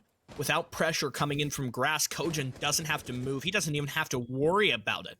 Emergence, again, are playing like individuals, and they are not coordinating together. And my hopes is that these 2 players inside Pantry manifest enough of a distraction that it allows the rest of their attack to start pushing forward. But here comes Kojin with the first kill, still hiding out by Mexico in that corner, providing just another obstacle that Emergence cannot climb over. A frag grenade sent in is well timed. Looked like it had been close to damaging either Kojin or Bone, but lands in the middle ground to do minimal damage to either of them. Gorio down on the ground. It's Navozo finding one, but Evil Clouds moves on in. He can't beat Bone, though, and it's just Goria and Mood both coming in from the pantry. What will happen? Likely a flurry of frags as Bone rounds the corner. The pre-fire is there. They've got to know where the Jaeger relies. Nivoso moving forward, the SMG-11 to claim a second, but can he secure this round? Jumping over the table, that's the wrong move. And Down to Earth will claim victory. A big clutch coming through from Nivoso on the mute to secure that for his team. What a wonderful play by Nivoso. Just, yes, as he gets completely doxxed by his teammate of Michael Exile. So, and that right there is the lead back into the favor of Down to Earth off of the back of two really, really strong defensive rounds in a row. And boom, look at that. Henry is so on top of his game. Dude, he's quick. He was quick with it. That was a wonderful use of our new feature where we no longer have to rehost. We can just pause the timer and stats get saved, and it's wonderful and it's amazing. We don't have to worry about people leaving and joining and lobby bugs. And arguably, this is the best thing that Ubi has done in so long, and it makes me happy. And he was browsing Twitter. So let's kind of recap what we've seen so far. I want to pose a question to you. Emergence, they won the first round. We're going back to Aviator. How do you make sure that happens again? I mean, 90 control, 90 control, 90 control. That's exactly as, I guess, it's always me. It's just me. I'm the only one on the screen. Hello, everybody. Now it's Sticula Reese Hambrick full screen caster vibes. But 90 control, 90 control, 90 control. That's all that matters. And that's exactly what was the entire backbone of the first round Emergence attack. They were able to masterfully go on that backside push. They really weren't met with a whole lot of resistance. They just pushed forward, took the map control that was given to them, and then really had to start fighting into the belly of the beast. That was the extension over towards the classical hallway of the down-to-earth defense. But they did exactly that. They broke it down, took that control, were able to get a plant down, and had the man advantage with 2 frags coming out of moved, and the rest of them going to Son of Finn coming in from study.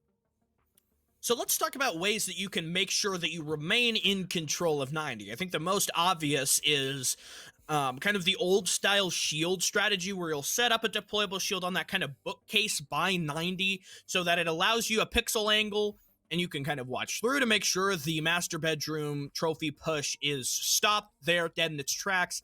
The problem with that is you are at least a little bit weak to a 90 window repel, and there's not much you can do to stop that. I mean, yeah, maybe a nitro cell will get lucky sometimes and you can toss it up and out that window, but there's only so much that you can do. And I'm going to make a suggestion here, Connor. I don't know if you'll agree. I want to see a clash. I think, honestly, the adjustment off of the Goyo to a Valkyrie will be just enough. That was exactly what was going in my head of, hey, what was the issue? It wasn't that they were peeking with shields. I mean, like, the shields are going to get burned regardless. They're Goyo shields. There's no Wamai, and ADSs are kind of in an interesting place right now where they're not quite as strong as they used to be, but they're still strong in a way that if you forget about them, then they're going to bite you in the butt later. But overall, the way that Down to Earth understands this map on their roams, they have the mental image of exactly where they are. It's like they can see through the floors. When you supplement that in with a couple of sneaky Valk cams, you really could absolutely destroy any 90 push from below, because you mentioned it, the whole floor is soft, and nitro cells are very dangerous. Yeah, I mean, at any moment, you could suddenly just have the floor fall out from under you and be dead without even so much as a second thought. I thought for a moment maybe Down to Earth was considering playing an open gun vault rotate, like setting that up kind of in some respects to how you would on Oregon for a dorms defense where you're going to have the kids to the attic wall open up so it creates kind of a fallback route. That could have worked here. But just hoping from D2E that the Valkyrie will be enough to stop it and that we can see Emergence stalled out like was happening in some of these other 2 rounds, like the tertiary defense down in kitchen, as well as the vertical below extension on statuary. We've got two roamers kind of set up here, and then obviously Chief. It's going to be Bone sitting at 90, trying to apply some pressure. Merchants aren't phased by that whatsoever. Guns go live, Bone is hit, he's forced to fall back, head back to the objective, and patch himself up for the remainder of this round. It's good from Emergence. Being really, really assertive. They know which control has to fall in their favor, and they're going to do whatever it takes in order to make sure that that happens. D2E are in a good spot right now. It seems like Emergence are kind of slow and hesitant. I mean, a minute and 30 seconds, you don't even have anybody going down short yet. I am a bit worried that we're going to see rather kind of an advanced attack. This might be a little bit more towards a regression, and I wonder if they're just worried about the Nitro Cell possibility that we've already understood, or it's something else. But they were much faster, much more developed, and it felt like they had more things considered to pushing this side of the hallway. And you spoke about how important 90 control is, so to see that almost some respects kind of disregarded or diluted, I'm not so sure that I'm really on board with that. Yeah, especially because the time is just really starting to count down for the side of Emergence. They have to make a play. They have a couple of breaches opened up, more so not for jumping on into sight, but for cutting any rotations and establishing nice long lines of sight.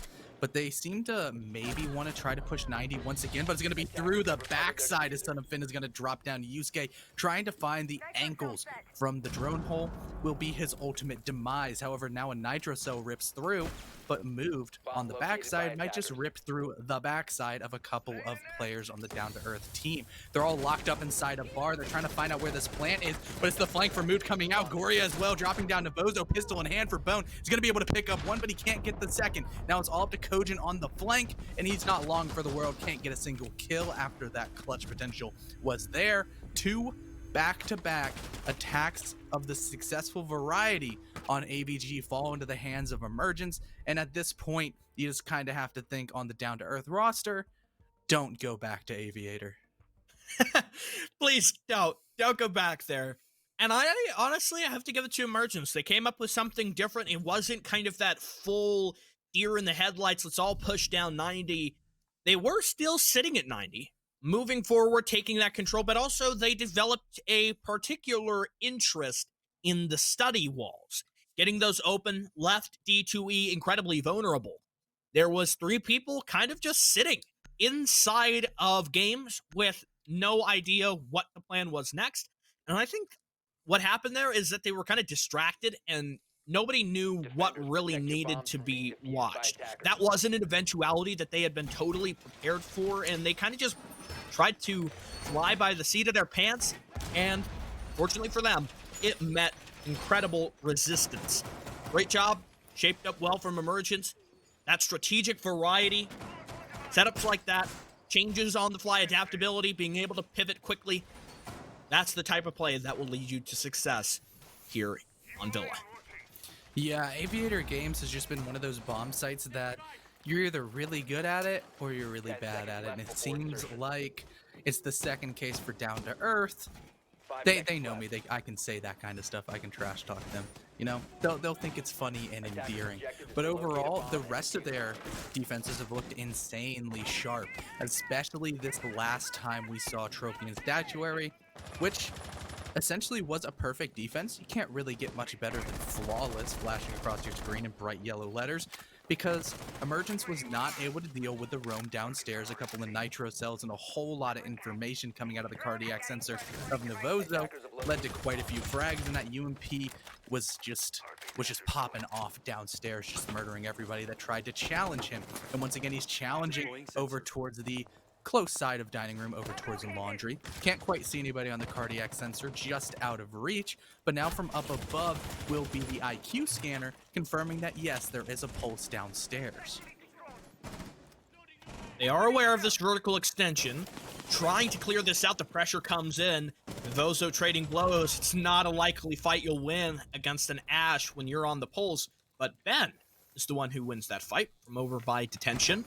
Holding off this cross angle, it looks like control of the vertical element has fallen much faster. It's an active denial from Emergence. They completely almost ignored this, walked right into the Down2Earth trap last time, but it's much different this go around. They understand how Down to Earth are going to hold this, and they come up with the correct strategy in order to quickly eliminate it. Here comes moved around the corner. He's on ADS, but still a massive amount of damage dealt on the Kojin. That's a 5v2 as the Ash secures her second. And now Down to Earth are looking desperate with only 2 men left to hold off the onslaught of attackers. Still Yusuke sitting in the master bathroom, looking through the wall, trying to at least shift this into a 2v4. I'm not so sure that that's where we'll be headed, though. Yeah, it's going to be definitely an uphill battle for the side of the down-to-earth defenders. But Yusuke getting 1 kill is a step in the right direction. The refrag comes out of moved, however, as he picks up a triple kill, but answered back will be Exile, dropping off Goria. But the execute is coming through indeed. Red pings onto some players, so they know the general location. But Emergence definitely has an inkling as to where Exile is. Pre-fire's raining true, but he can't quite get it done as Evil Clouds will hit a wonderful shot across the gap and close the gap entirely, take the lead on the attacking side of Villa for Emergence, as they're looking good once again. Finally stringing 2 together, the momentum is back on their side and the morale is riding high. Coordination, teamwork, a solid plan being adhered to. Emergence have got it all locked down. How will it fare as we go down to dining and kitchen? That's the question we seek to answer. This is the one final site that's been played that was a victory that Emergence have not yet shown that they can win. But going by the previous trend, been a win on AVG, a win on Statue. The defense aren't looking well to collect 3 or even just this final round to secure that 3-3 split. I think Emergence have got this one in the bag. Whether or not D2E have got the chops to switch over on the second split and get something rolling is a question still that will largely remain unanswered, and that's something we can delve into. But let's get down to brass tacks and talk about this setup. The Goyo has been a pretty common feature through a lot of their setups, but the Castle, I think, is the newest fresh face to this lineup. Wanting to maybe commit a little bit more to this top floor. You've got a Castle being put down on the bathroom doorway, which is interesting. That's not totally common, but I think it could work here. D2E are going to at least attempt the vertical game, but they're going to play a little bit more reserved, a little bit more towards this west side hold, not totally being concerned about the control of the master bedroom, of the bathroom, or the walk-in closet falling under attacker auspices. Yeah, exactly. For Down to Earth, you don't want to have to rely on Navozo stepping up and hitting a 1v2 clutch to win once again. And the way that this defense is set up is to be very mobile on the ability to stop a horizontal push as opposed to also being able to drop off a vertical push, which for Emergence last time around, they allocated a couple of people to each way, and they were very versatile in the manner in which they attack the site. Over now, Navozo dropping down Ben. That's not looking good so far. No Nomad, which means the flank potential on a vertical take could be quite deadly, especially if players such as Exile and Kojin are left unchecked and there's no horizontal push. They don't really have anything they need to do, so why not go upstairs, rejoin your teammates, and try to bolster up that second floor? Slow going here. It's all quiet across the Italian villa. That's changed quickly as Goria looks to advance into laundry.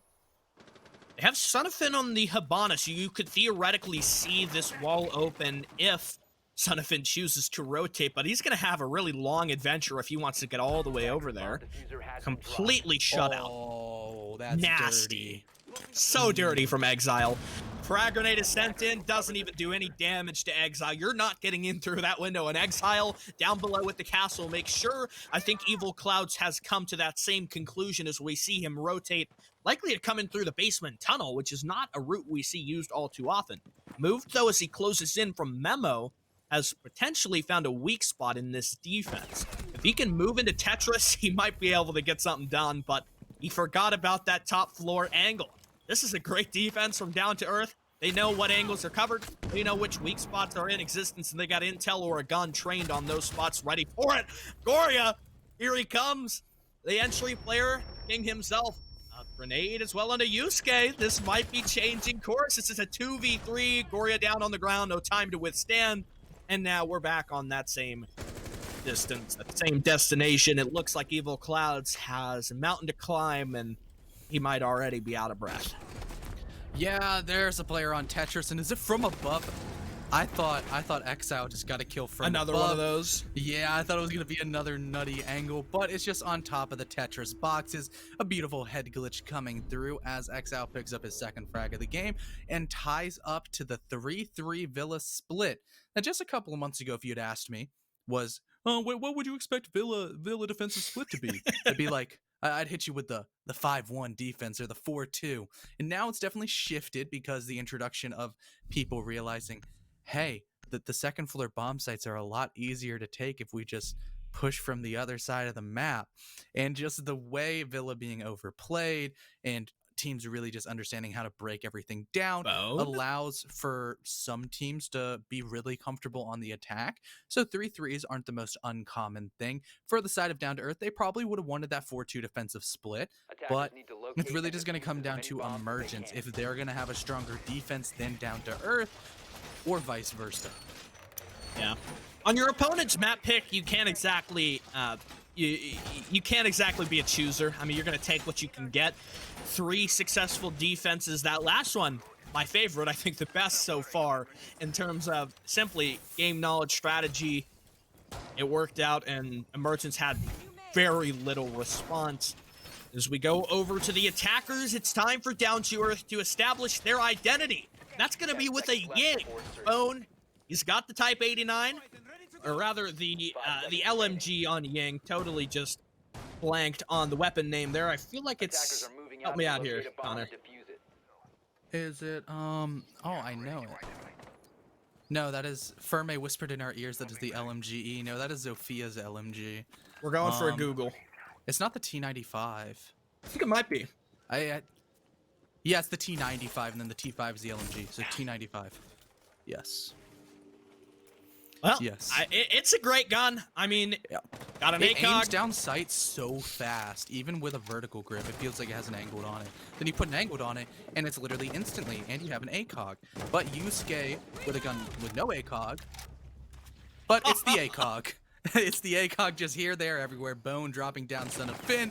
The Mozzie did not have a single chance as this horizontal roam clear is starting off with a bang, but not quite the bang that the defense would have wanted with that pre-placed Nitro. It will only do about 50 HP to a 1 armor operator, so that was about as much as you can get on that. You know, Ashe is quite frail and brittle, but to make up for that, she's pretty fast, so that's kind of cool. Son of Finn dying early, not a great start. Especially on your roam. You're down by a man immediately. You're going to be really reliant on Evil Clouds to burn a little bit more time as the attackers move in. Goria is going to elect to take this fight. It's time for him to heat up. We know Goria as being that standout player, but so far he's being eclipsed by Evil Clouds and moved. The first of the Candelas is detonated. That should give up control of 90, weakening the defense, softening things up as the next destination 90 long comes into view. Smoke canisters maybe on the forefront. A Nitro will be sent out. Moved a little bit too slow on the detonator. It's only maybe a sliver of damage done to Yusuke, or maybe even nothing at all.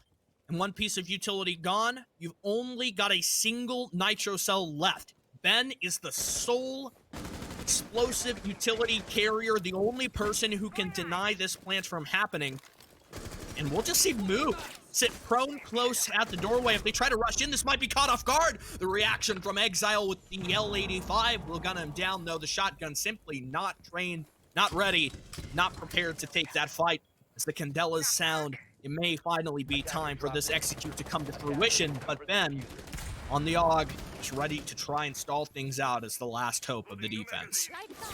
Yeah, another Candela going through, but it's going to get burned away. And the most dangerous thing is Evil Clouds down below, who has the holes opened up to stop this default plant. But that's what Yusuke reads into, as the game sense on him was too huge. But Ben gets the kill too little too late. It's still a post-plant position, even though he kills the diffusing operator. But now he's just stuck between a rock and a hard place. They have pressure from across the breach and pressure from down below, as evident by that Ashe charge raining through the top. But on the equal playing field will be Kojin to separate the head of the Moroccan Kaid. just right there, swinging in, tapping away, and taking a round, starting off great attacks for Down to Earth. That Ying, maybe it wasn't the most effective, but the coordination from D2E, securing that opening frag, preparing for the plant, knowing what needed to be done. Maybe if there was a nitro from below, there was an instant or a tiny bit of an opportunity to deny the plant, but the player below was kind of not totally ready to take a fight, suddenly having someone from D2E appearing inside of Art, and there's only so much that you can do about that. Bone is not hiding the Ying anymore. It's coming out. D2E are bringing it. We will see a bit of a reaction. Emergence are going to opt to bring in the Warden, an operator who has seen a drastic rise in his pick rate recently. I'm partial to a good Warden because he's got that 1.5 on the MPX. It's a fantastic weapon at those medium range fights, and you've got a Nitro, which is about as much as you could ask for.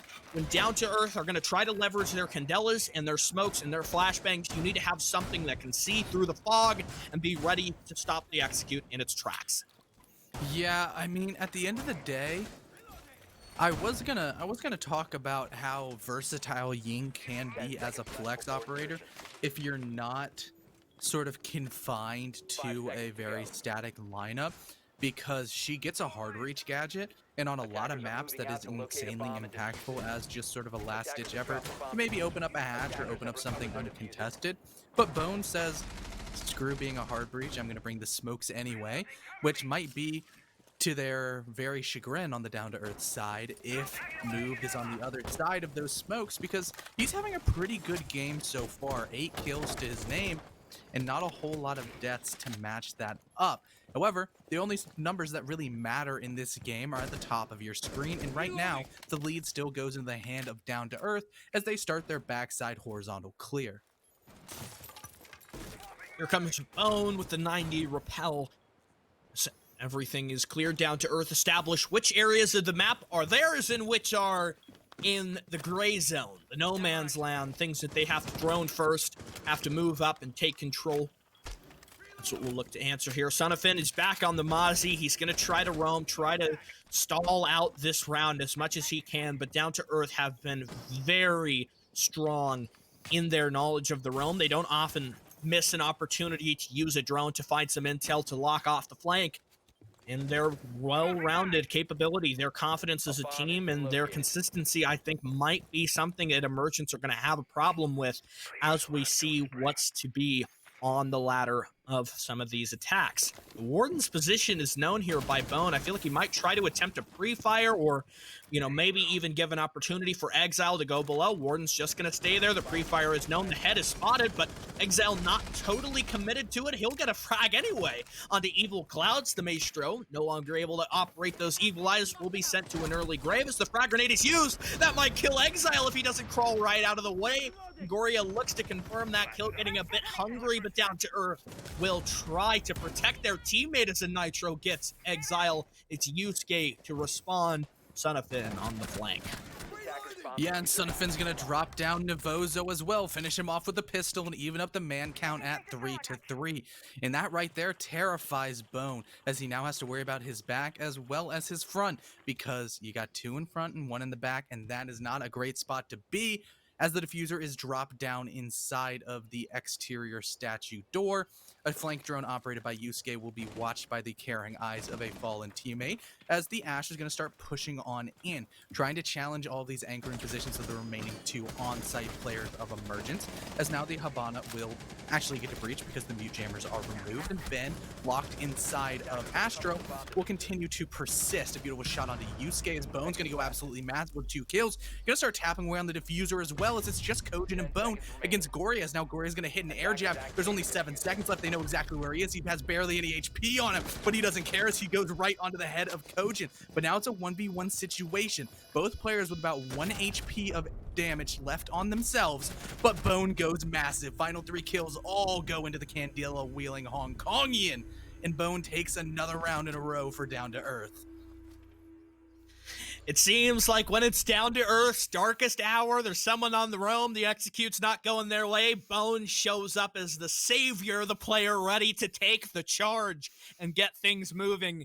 He did exactly that on Clubhouse when we saw him come up on that basement flank, and here he goes again, securing that round. It is not a fun spot to be when you're versus Goria. In a 1v1, he almost managed to get it done, but that's just another round. The Down to Earth managed to stave off and secure.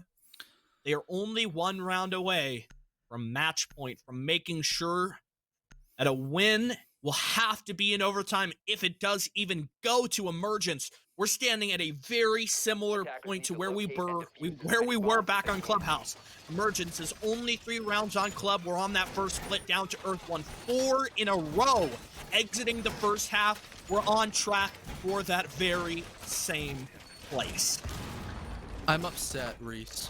Why, Connor? You talked something into existence, and that was the clash on Aviator Games. Now we have to just sit there and suffer along with the rest of the Down to Earth roster, as we're just gonna hear a very angry British lady scream expletives while zapping people running at her. 10 seconds left before insertion.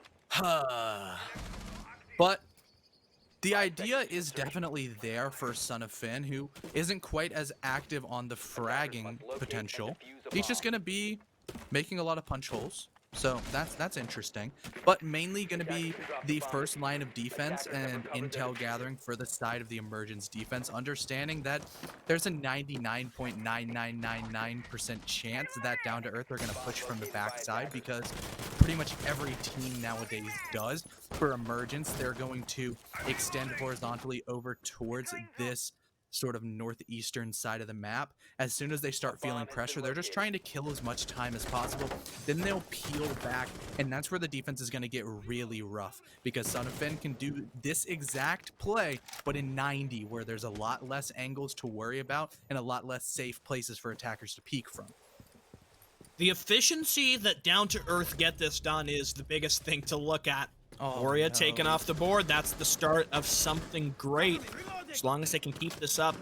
Son of Finn doesn't want to give up this control early. They don't want to relinquish any of these areas. He wants to double down to make sure that they fight until the last minute, to make sure that everything stays as it is. Minute and 45, Down to Earth are sitting pretty as long as they can continue to roll on forward. Getting Goria, not only just because Goria is Goria, but also that kill matters a lot. Because what do Emergence have? They only have 3 guns. 3 players who you know at all times are ready to take a fight. That's not where Clash is sitting. Clash has got a shield. Yeah, she can zap. Yeah, she can kind of work with her teammates. But as soon as you see somebody else from Emergence fall, maybe even in a 1v1, you know that eventually things are going to dwindle down to where you've only got a shield, and that can only help you so much. Maybe you can bikini body your way into a kill. That's not a big guarantee, though, at this level of play.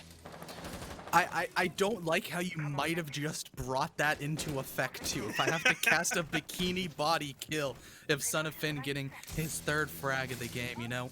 I don't know what I'm gonna do. I'm not liable for what comes out of my mouth to that point.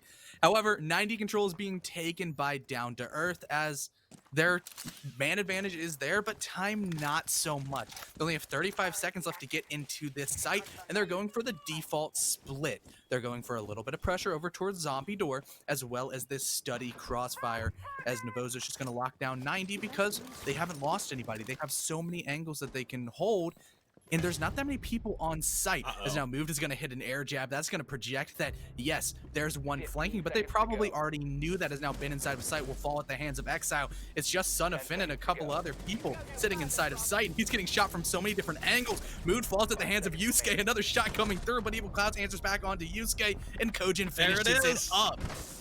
Just like that, Down to Earth pushed themselves on. Was he going to go for the knife? I think he was. Kojin was going to go for the knife, man. He was going to go for the knife. But it's match point for Down to Earth. Series point confirmed. What, 3rd? They clinched 3rd seed guarantee in the playoffs. And it also opens up the door for 303 if the result will hold as it stands. Yeah, no, that's where we are. The clash strat, I wanted to see it, it didn't work. And, you know, that's too bad.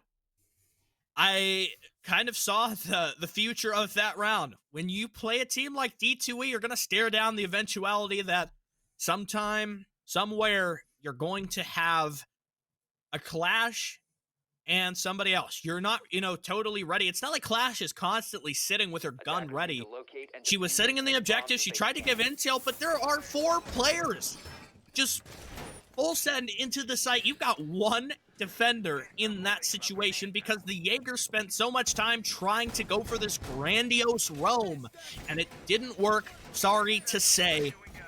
That left both the Jaeger completely just out in the cold, and it left the final defender with a mountain of pressure at the bottom of the ocean Bomb located with by a attackers. full spread of down-to-earth offensive attackers coming in 10 to seconds seal to the go. deal, to guarantee themselves match point. Down-to-earth are riding high, and it looks like we're about to mimic just exactly what happened on Clubhouse. Yeah, this isn't SCS, or pardon me, CCS. It's a different combination of those same letters, but it still feels like a little bit of deja vu potentially, as that played out joke will once again come out of my mouth, even though it is not mine. I'm still gonna steal it.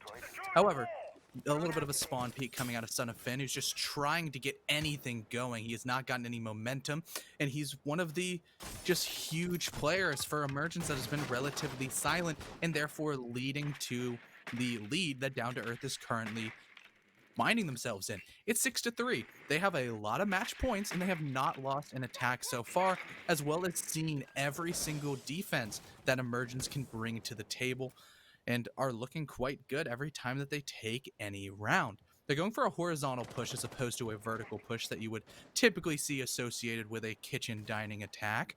But when there's not a whole lot of resources allocated to the top side, and you don't really have that much soft breaching potential, pretty much only Exile with the sledgehammer, you can really catch some players off guard by pushing Memo fast and hard. You can catch people uncomfortable on the defensive side, take map control as well as site control really quickly, and then cut your rotations with Navozo on the Nomad. See Kojin moving from Pantry. He fortunately stepped into Goo Mine, but shoots the Ella's Gersmont before it detonates and gives him a bit of a headache. That's the first step here. Evil Clouds is aware of what's happening. Impact sent over, but they might not have been enough in order to deny the X-Kairos put onto that wall. Maybe a few, but it's likely just because of that angle that they will persist, and now that's an opening, a bit of weakness applied to the kitchen objective. Moved, still lingering on the top floor, presents somewhat of a risk. If Moved falls, things might go another way! Son of Finn just comes through on the flank. 1 bullet for each of those 2 attackers. Oh! It's a triple kill for him. Emergence might yet have managed to fail to keep the dream alive, to push this forward and to give themselves another round. It's all up to Kojin. He waits, he gets the first. The Ella trying to go for a kill with some flourish. Maybe the pistol was going to come out. Fennel sick his bets on the FO12. Kojin has 3 players, 3 very powerful guns. All they have to do is play together and not give Kojin these 1v1 fights. That's the only route back to success, barring something incredible. They're just going to try and wait this out, the perfect deciding moment. If Kojin wins this, I would be astonished, and you're not gonna beat an FO12. It shoots so fast. Rounds the corner, and just like that, Kojin is a goner. Yeah, I mean, just shotgun. Chunk, easy kill for the Ella playing close. And it made me feel like in that round, Son of Finn was listening to me and said, "Oh, you say I'm not having that good of a game? Here's a quick triple kill for you to chew on. Here are your words. I want you to eat them live on broadcast." That's exactly what I had to do, as his horizontal roam was masterfully employed. He understood exactly where the down-to-earth players were pushing from, and he shut it down completely. After his reign of terror was over, there was a whole slew of bodies left sprawled all over the adjacent rooms to site, and then Kojin was just kind of sitting there waiting, twiddling his thumbs and saying, "Guys, what am I supposed to do? There's an Ella right next to me with a shotgun," and he was never going to win that engagement. And now, maybe this is the start of something great. Maybe this is the start of the comeback from Emergence, who are realizing that, If they lose this map, their playoff spot's in jeopardy, and that's not a good place to be considering that they control their own destiny. They're not like 303 who are on the outside looking in, waiting for something to happen, waiting for somebody to slip up that they can take advantage of. However, Emergence just knowing that it's all on their own shoulders and that they are the ones that are going to be able to punch their own ticket is an advantageous spot, but will that pressure be too much and crush them? 10 seconds left before insertion. Question to be asking here. Down to Earth have done something that Emergence are going to have a lot of worries about. We're on match point, and so that definite win, something in regulation, it's not even possible. You have to, at the very least, go to overtime. And if Emergence are going to win, that's only 2 points, and that leaves open a great opportunity for 303. Should they win in that upcoming series, we know will happen in just a few days, to go completely awry. And you control your own destiny. If Emergence don't want that gamble, they have to win this. They can't allow Down to Earth to just completely walk all over them and close this out. At least they have something working. They've won a round in the second half. They couldn't do that on Clubhouse. It's been proven correct now, but is it something that we will see consistently work when we know Down to Earth can adapt quickly? Yeah, that has been the strength of Down to Earth so far, is their experience as rosters together on just various T3 teams coming together and still being together for, at this current iteration, for probably 6 months, I would say. It feels like 5 years in T3 terms, but the experience speaks for itself. They know how to break down specific sites, and they know how to make those micro adjustments to their strategies to really be successful. And they know exactly how to shut down a hot hand such as Evil Clouds, and I believe that is moved to have been really the thorn in their side, that they are trying to mitigate the pain poking through. But now it's a front side push, as last time the backside push was correct. They're trying to keep the Emergence defenders on their toes, because typically when something doesn't work on the defensive side, you're going to try to really focus on what went wrong and fix that. But now it's a whole new game. They don't know exactly where Down to Earth are going to be pushing precisely, and they've already got some breaching going on and a whole lot of study control. Ben on very little health. He's going to opt to play his life. Moves gets one, but that's a fast trade, and the Jaeger will win it after all. Just a single bullet needed to lodge itself in the head of that player out on the veranda. Down to Earth are eager to take this control, but take a look at this. You're going to have to go for a melee. I thought for a moment that breach might have been scuffed. And the billiards table will obscure this player on the floor. Navozo, it's Goria to expose himself. A 3v2 creeping around. Evil Clouds, a big play from him. The multi-kill as the Candela flashes all throughout the site, trying to find him. Evil Clouds from the bomb chassis. Who knew it? It's the Catman, the 9x9 VSN that keeps Emergence just one more round. They need to put themselves in the fight to go to overtime to keep the hopes here. That attack was shaping up to be so incredibly strong for Down to Earth, then Evil Cloud said no. And that's all the analysis that I'm going to do for that round. Evil Cloud said no. And now we're going to go ahead and transition over towards Trophy Statuary, a bomb site that has been really interesting and under a lot of pressure from both sides. And I do not believe it has been successfully won for the side of Emergence's defense. And if you remember correctly, it was a 2v3 situation in which Bone got all 3 kills on the Ying, just walking in and killing everybody with that massive LMG. It came down to a 1v1 where Goria was so close to getting a clutch, but it wasn't in the heart of the cards. But this time it will have to be. They're going to have to really hold their breath and pray as they draw that final piece of their hand and hope that they can be successful on this defense, or else overtime is not a possibility. One player we haven't seen or talked a lot about in this second map has got to be Yusuke. If he, starts to warm up either here or heading into overtime and Down to Earth just continue on the same track with the other 4 players, I think that might spell doom for Emergence. Because Down to Earth are that coordinated, consistent team. This is the focus point that we've been hammering home. It's their play style. They know each other so well They've got that consistency, rather the coordination and chemistry that they've built as a team, being together for so long. And all they need to do is take just one round. We've been at this point for 3 rounds now. On Kitchen, Emergence won. AVG, Emergence succeeded. But now on Statue, they'll have to get it done here. They need 3 in a row.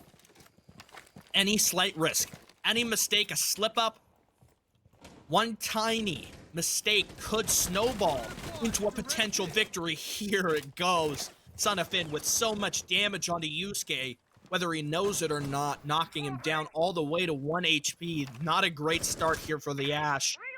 And especially given that we need to see big things coming out of this player, out of the Ash. Yusuke has got to show up now. But can he still make it work, given he's on such incredibly low HP?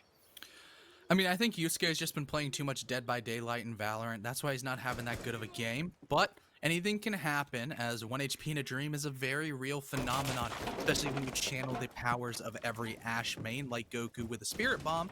All of a sudden, the R4C can turn into a god tier weapon that could massacre everybody on the side of Emergence in a moment's notice.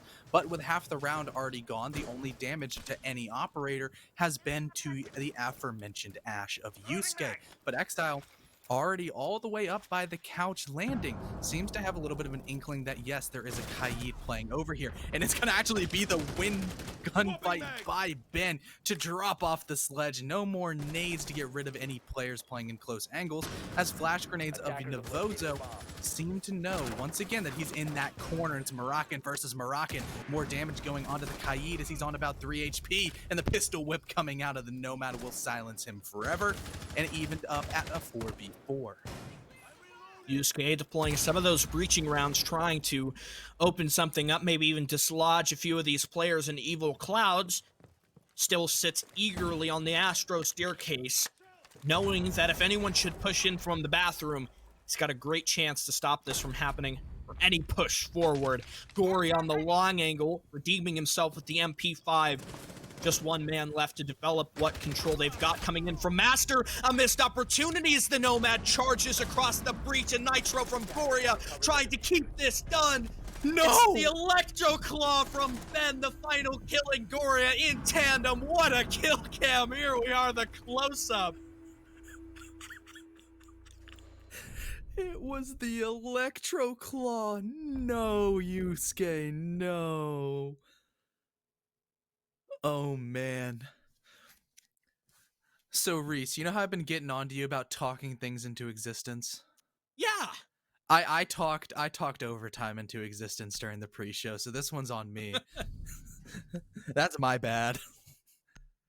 As now, overtime, if you're not familiar with the Storm competitive series format, is of the infinite variety. Yeah. You got to win 2 in a row, and D2E have lost 3 in a row. So Emergence really are in the driver's seat. They decide their own destiny. We talked about this earlier. The stakes matter so much more for Emergence than Down to Earth. If Emergence lose this game, anything can happen. I mean, they could very well slip below Visionary or 303, depending on what happens in some of these future games that we've got going on for the rest of Week 10 as well in Week 11. Visionary and 303 are both hot on Emergence's heels. And so depending on, if Emergence lose this, if they lose this next week game, and depending on what happens between Visionary and Redux Rising, there could be a real route and a dangerous rocky road for Emergence, and there's room for Emergence to slip into 8th place. 8th. Down. Well, Visionary's already done. Oh, they are? That was the game before was Visionary Redux Rising. That was their final game because of reschedules. Oh, okay. So they're confirmed out of playoffs because of tiebreakers with Emergence. Yep. Less complex, less of a storyline, but welcome. Emergence versus Redux Rising lasted for 24 rounds, and please don't make me go through this.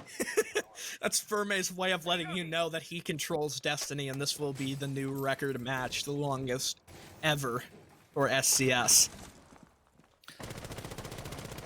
You'll see I don't even know what I'll write a twit longer that just says pain 50,000 times, but at the end of the day, this round is very impactful. Can Down to Earth stop the momentum that was Emergence? Or will they falter once again as Emergence has been too much of a rock barreling down a hill?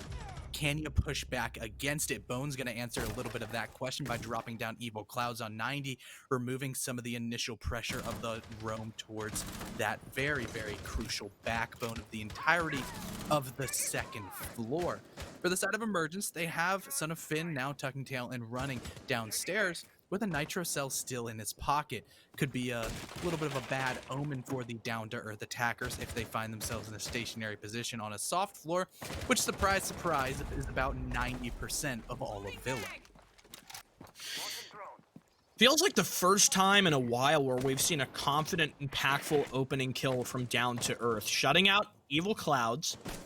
Top fragger here on Emergence. They've got moved and Ben, who have stepped up to the plate. They don't have a Goria going on one of his, 1.40 rating performances on this map. So somebody else has to step up to the plate. And that's what you said during the pre-show. If Emergence were going to win this, everyone had to do their part. And so far, I think we've almost met that criteria. Perhaps Son of Finn is lagging behind from what he did on Clubhouse, but it's a whole team effort to get through now that we're in overtime and Emergence have regained this opportunity to win. Son of Finn comes up again on the flank. He did a lot of work in some of these previous rounds. The Nomad seemed aware, but Nivozo does not beat him out, and that's another 2 picks. Down to Earth are suffering, and it's even more so. A Nitro Cell in the K1A adding insult to injury. Yep, and now it's just Bone against the world, a 3v1 situation, and he gets down from below, finished off by the pistol of Son and Finn. And just like that, overtime match point for Emergence. Looking quite dangerous as the hipfire of that shark pistol will end the life of the withstanding Zofia. And just a single round separates Emergence from essentially punching their ticket into playoffs, giving themselves a nice buffer zone ahead of their matchup next week against 303, and quite a big uppercut to the jaw of the really, I want to say, like, the confidence, the mental aspect of Down to Earth, as it might have been humbled just a little bit. Here we are. Emergence, after being in the deficit for so long, after a string of victories dominated the start of the second half, they have completely shifted. When we kicked off, Villa, you said this looked like a new Emergence. I think they have completely changed into just an entirely different beast. It's not often we get to see them playing in this fashion, where everyone is doing their part. Son of Finn comes up with the flank. The Emergence anchors stay put.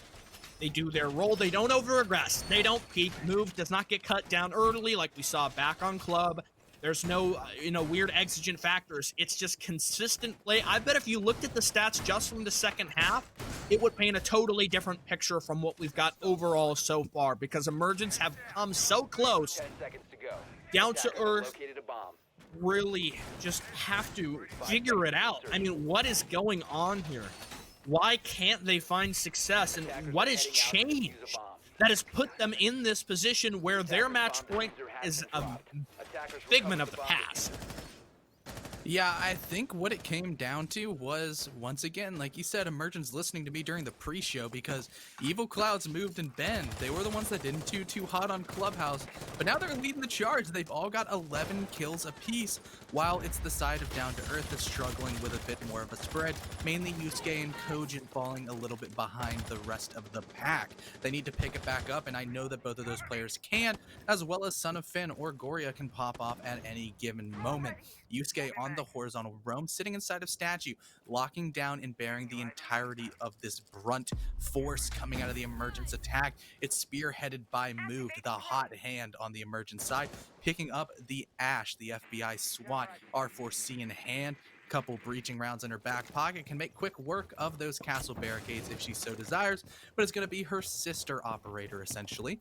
The slightly thicker version, the 2-2 as opposed to the 3-1 of the Zofia, both with a similar gadget coming through, but Kojin dropping down Son of Finn. No more Lion, no more ability to go for that roam clear with the scanner. Bone also picking up a kill onto Moved is another step in the right direction for the down-to-earth defense. As I seem to say, enough is enough. We're sick of getting run over by Emergence, and we're going to change things up. Well, Yusuke, he did manage to shoot the Candela, which is a rare sight, but failed to win that gunfight. Evil Clouds did not even need the stunning effect of that rolling flashbang. Now the man advantage, it was great. It was a good start. They got Moved, they got Son of Finn, but now it's not so good. Yusuke has been felled. It's not the worst position to be in. It's not like, Bone was dead. It's not, one of these double-digit players. Yusuke has been the slowest starter, not the best in his performances. Just hopefully, for the sake of D2E, they can hang on and they can stall this out to prevent an 8-6 win. It's all up to these final 3 players. If there were any time for them to have a shocker of a performance, a showstopper, it's got to be now. You need to keep 303 away. They cannot allow this performance to be snatched. And so, with a Blackbeard, with a Zofia, and a Ying, it's time to play. Yeah, some bullet holes coming through. Actually, that's a punch hole onto Evil Clouds. Will drop him down to about 5 HP, but the clock is ticked down to about 20 seconds.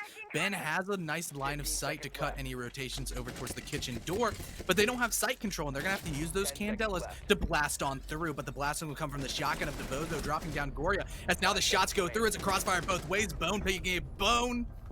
I just completely stumbled over my word. Bone picking up Ben. Bone picking up Evil Clouds. The Jaeger stepping up for Down to Earth to bounce back, make sure that overtime continues, and we have some more rounds coming through. Well, because as mentioned, infinite overtime here in SCS. You got to win 2 in a row, so this is at least guaranteed to go beyond what we would traditionally expect at 15th round. We've got 16 guaranteed, and we begin the journey to what the Did You Know card said, the longest game of SCS. We could look to eclipse that record, and let me tell you why. I'm already tripping over my words now. Imagine what it's going to be like on round 17. I don't think it's going to end well for me. For the kill totals of the rest of the players in the lobby, I'm sure that they'll be happy because more rounds equals more kills, and more kills makes people happy. And yes, that's the card. Here we go again. Down to Earth cannot count on Bone.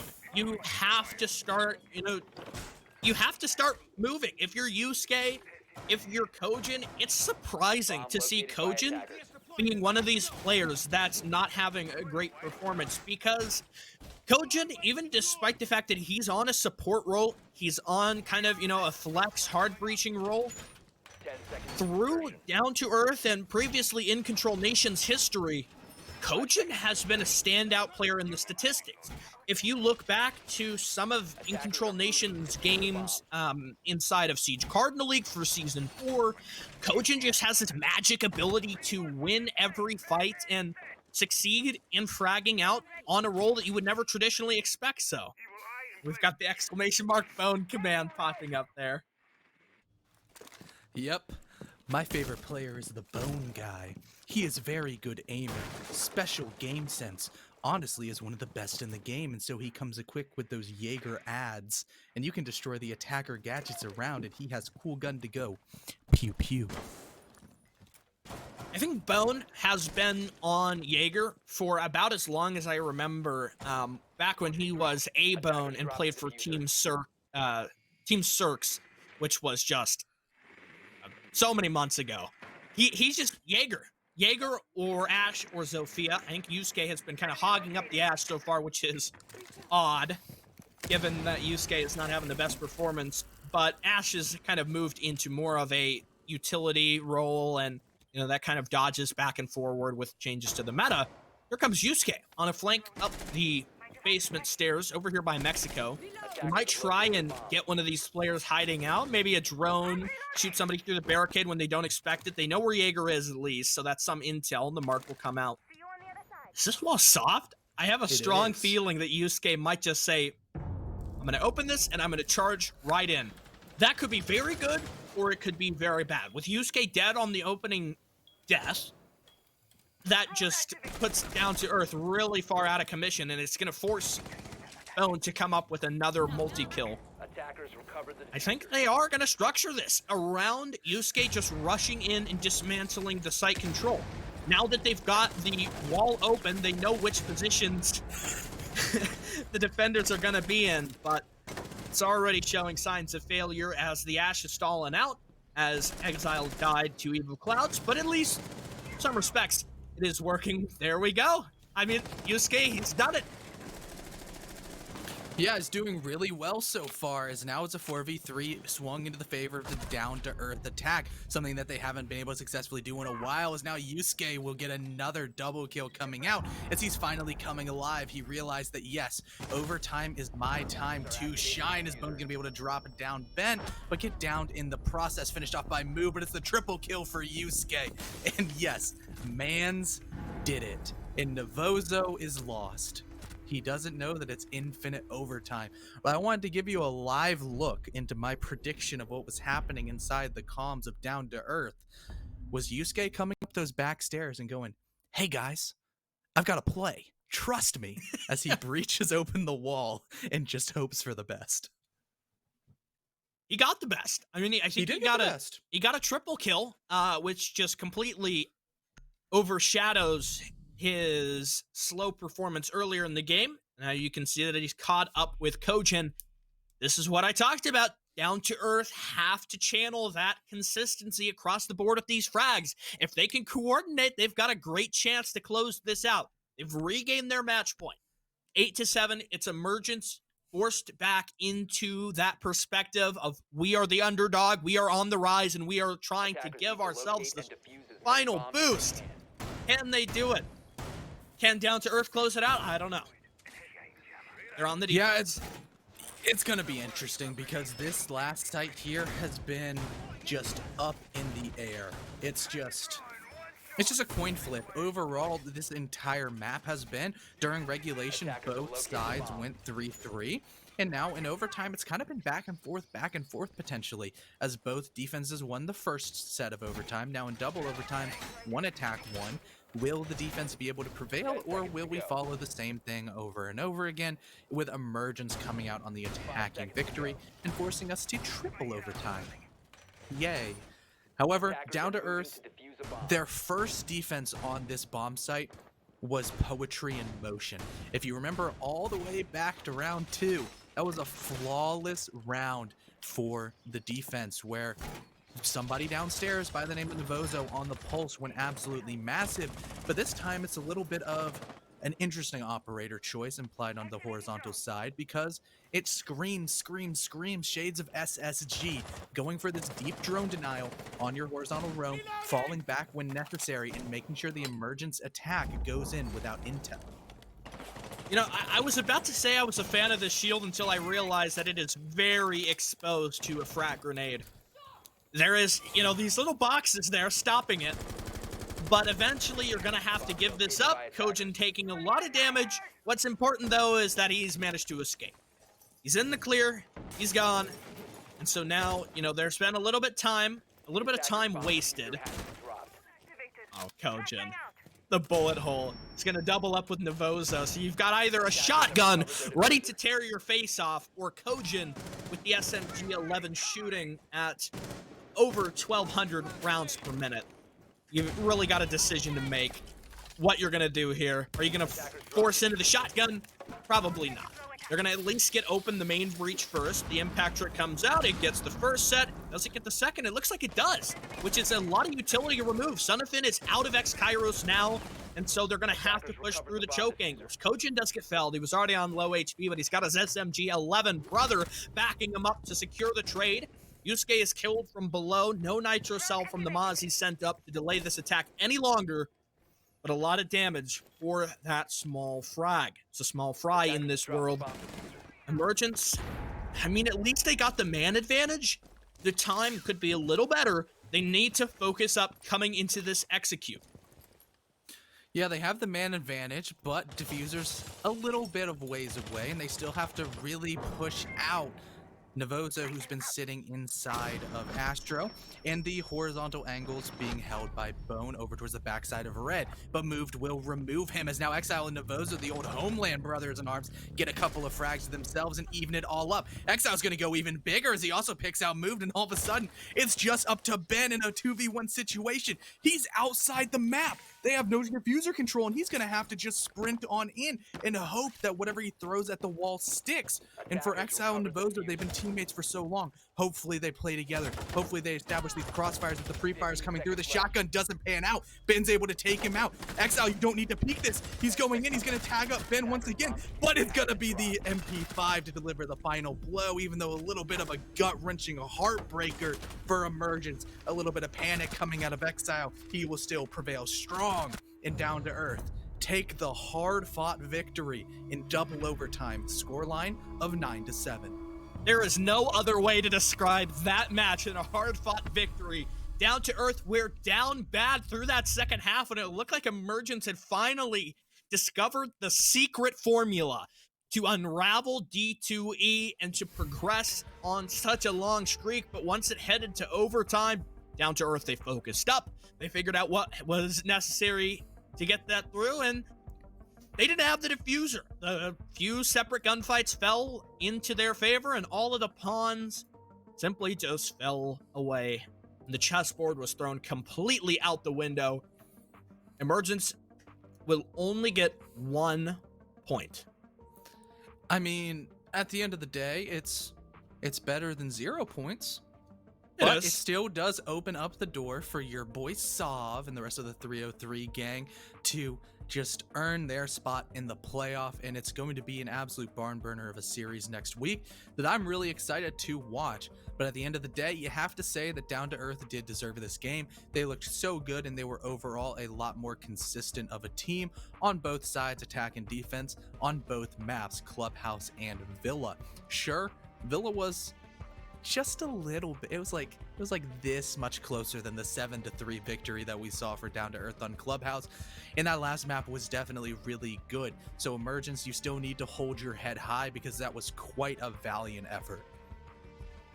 Yeah, I mean, pushing Down to Earth all the way into Infinite Overtime, into the second, and almost through the third and fourth brackets, that's really good. And maybe given a few changes, perhaps if something went better on the first half and they, didn't end up at a 3-3, they would have had a better shot and they could have secured that victory.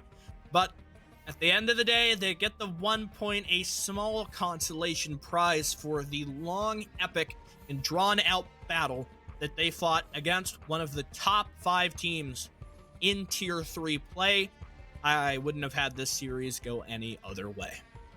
Exactly, I agree with you wholeheartedly because Down to Earth, formerly in Control, they've made some waves in quite a few different leagues, and they win games for a reason. Emergence a little bit more of an unknown quantity. I mean, like some people think about it, oh, it's just Goria, but that map in particular on Villa showed that they are not just a one-man team. The other 3 players, Moved, Evil Clouds, and Ben, all stepped up huge, and they were the main reason that we saw such a successful team. Hopefully they can just come together for the rest of the games and really show exactly what they have. And what we're going to show that we have is an interview coming up. We have a member of Down to Earth. I don't quite know who it is. It's Navozo. Yo. How are you doing today, my man? I'm doing great, Connor. How about you? Doing pretty well. So, how did that victory feel in double overtime after you said GG before the final round even played? It felt pretty good. We know Villa's a map we got to work on a lot. So, I mean, it felt good to come out with the win. Would have been nice to, not throw 3 rounds in a row, but, we got the win in general. We know that's a good map from them, so. Yeah, exactly. They looked a lot stronger on Villa as opposed to Clubhouse. So, speaking of Clubhouse, let's throw it back and reel it back in just a little bit of the map of Clubhouse. I don't know any other transition phrase, but overall, your guys' defenses looked immaculate on Clubhouse. Had you guys practiced a lot with the Mira being unbanned? Yeah, we've been scrimming a lot of club the past week because we knew it would be a map we'd be playing this week because we knew how the bans would go. So we've been practicing a lot of Clubhouse, working on our defenses and attacks, and it showed 7-3. I think a couple of the defenses were close, but we still got them. So Yeah, I mean, close still went into your favor because you had 4 in a row. So, I mean, your defenses were flawless, but that wasn't necessarily the case on Villa as it was a double 3-3. Was that your sort of expected result, or did you feel like your defenses on Villa were just overall weaker? they were definitely weaker. We lost AV twice, which because of the mirror ban, we usually bring a mirror there, and it works pretty well. But Villa's definitely a map we have to kind of make new strategies on and work on that a lot. It's just kind of how it goes. Our defenses were weak. If you watch RSA against PogChamp, we didn't win a single one, even after 3-3 on attack against them. So it's just something we got to work on, coming week. Yeah, Reese, do you have any other questions? Yeah, mainly I wanted to talk about Clubhouse because it's your pick. So 3-3 at the half, I mean, is a pretty solid place to be in. What was kind of the mentality switching into the second half that allowed you to be consistent and to take those 4 defenses we saw consecutively? I mean, 3-3 on Clubhouse is pretty good, especially with the Mav ban on attack. So we were already confident coming in, especially the first 2 rounds, I think, came down to a 1v1, so they could have gone either way. Like, we could have had, 5-1 half on attack. So we knew we were kind of controlling the game. It just came down to the defenses, and our defenses on Club are pretty solid. So, close it out. Yeah. I mean, they certainly seem that way. 4 in a row. Maybe Emergence is not, a superhero team, but 4 defenses consecutively back-to-back is something to be said.